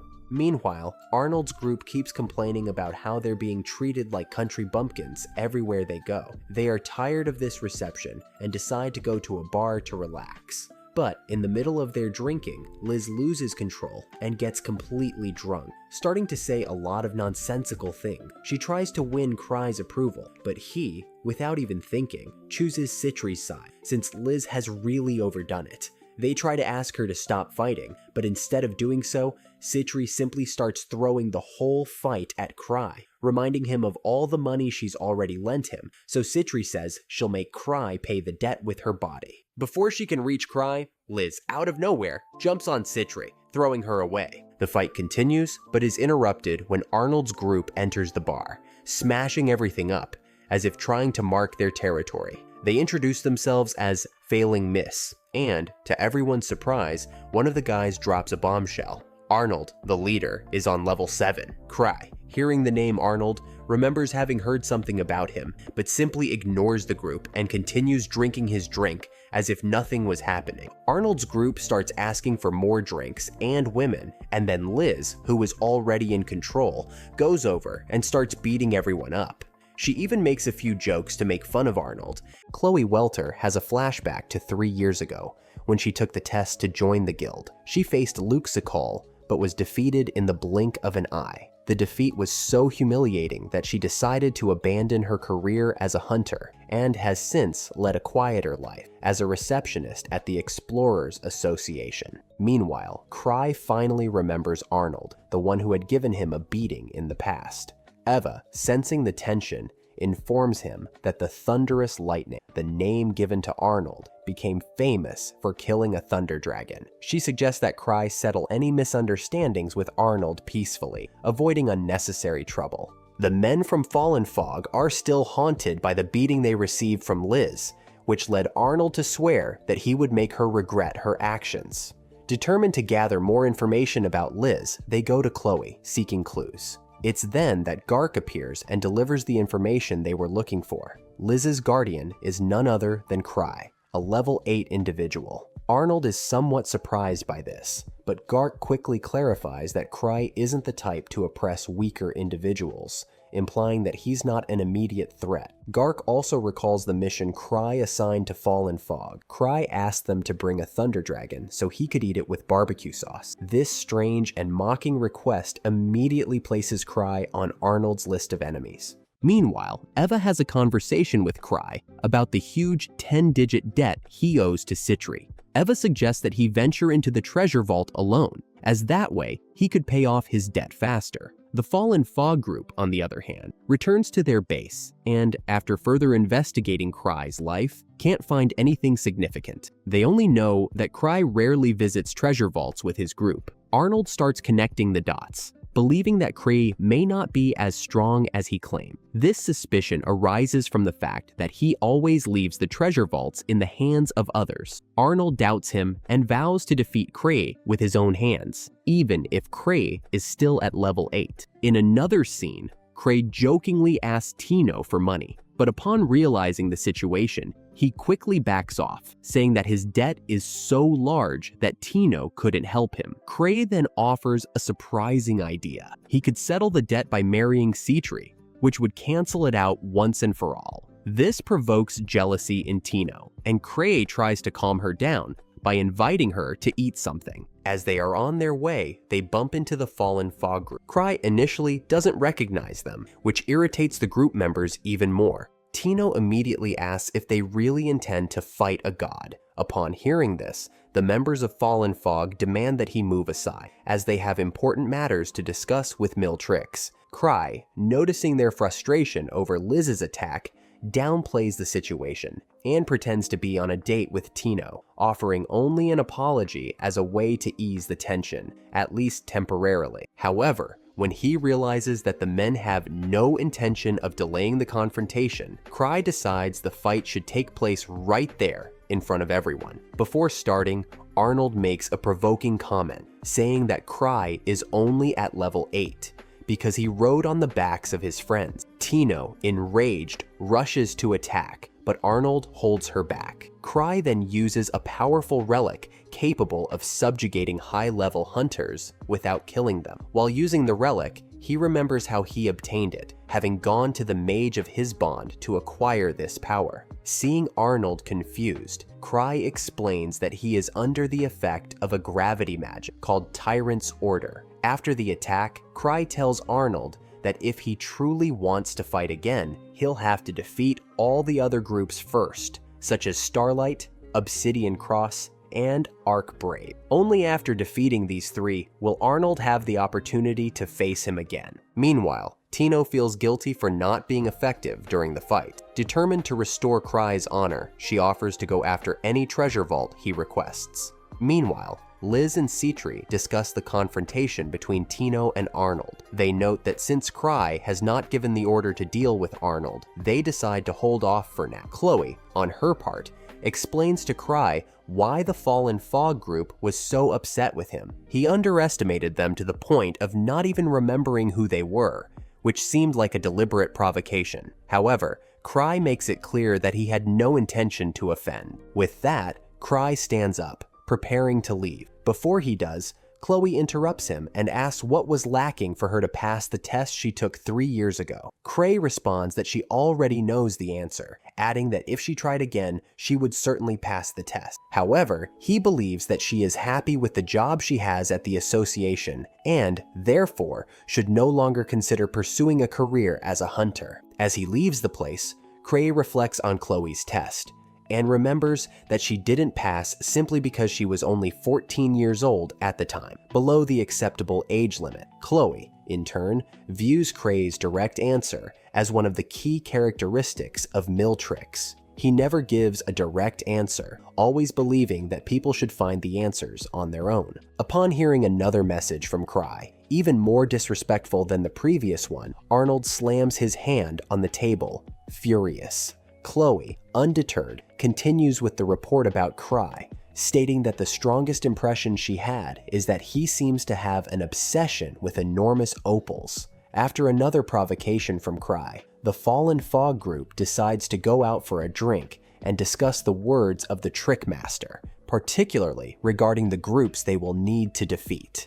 During the conversation, Arnold suggests they wait for the Relic Festival to arrive, as it will be the perfect opportunity to equip themselves with the best relics. Meanwhile, Tino takes a relic to be analyzed. The local expert, upon examining the item, informs her that it likely belongs to an advanced magical civilization. Cry, curious, asks to see the other relics the man has acquired. As he inspects them, he comes across an item called Reversible Face, which has the ability to change the appearance of the user's face. Cry realizes that with such a relic, he could walk freely through the city without worrying about Arnold and his constant problems. He then asks the expert for the contact details of the item's owner, intending to negotiate the purchase of the mask. After leaving the establishment, Cry and Tino sit down to discuss the expenses related to the research Cry has been conducting. Since they don't have much money, Tino had to give some of her valuable recovery potions to the mages to cover the costs. Cry tries to reassure her,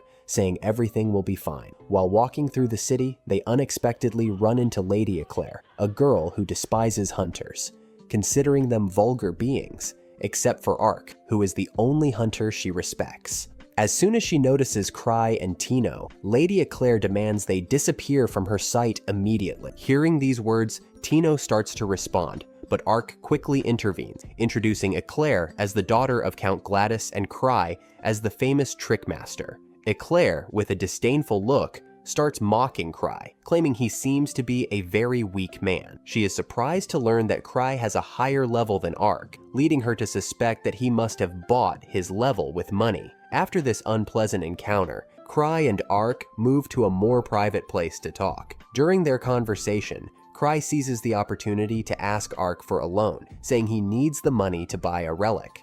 Ark, already cautious, immediately refuses the request and tries to protect himself as much as possible, but Cry doesn't give up. He continues asking others for money, but with no success. Finally, Cry turns to Citri, who readily offers to help him, although she warns that the research will be delayed a little since she had to sell some materials to cover the costs. When they finally encounter the damage caused by the relic, Cry discovers it belongs to the fallen Mist group. Citri begins pointing out some drawbacks of the mask, suggesting it may be cheaper than expected, such as the fact that it isn't attractive to the nobles at the auction. However, Arnold immediately notices that this mask has an unknown power. If it weren't for this, Cry wouldn't be so interested in the item. In light of this, Arnold makes it clear that he won't sell the relic without knowing exactly what it can do. Only then will he be able to determine a fair price. Cry refuses to answer directly, but states that the mask is far too dangerous to be in anyone's hands.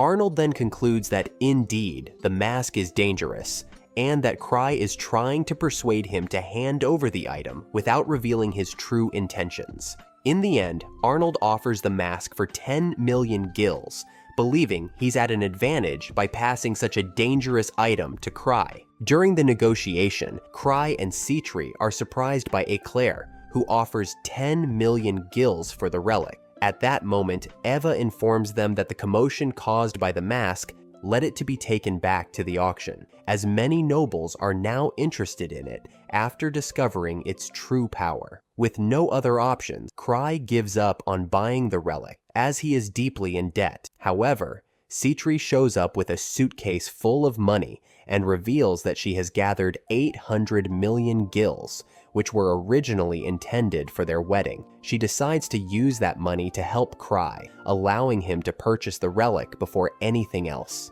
Upon hearing this, Eva opposes the decision, arguing that Cry's lack of discipline with money is a result of Citri always pampering him. Citri then asks if Cry wants to go after Eclair, because if they can figure out why she wants the relic so badly, they might convince her to give up on the purchase. When they meet Eclair, they briefly mention Ark, causing the girl to think they are mocking him. Eclair then makes it clear that she will buy the relic as a gift for Ark. Hearing this, Cry informs her that Ark won't be happy at all with the gift, and that a relic alone is not enough to make anyone strong. Despite this, Eclair insists on buying the relic. Citri, however, reminds her that even though she is from nobility, there must be a limit to how much she can spend. Therefore, Citri decides that 200 million gills will be her maximum offer, and suggests that Eclair should back out of the auction. However, upon learning this, Eclair's father steps in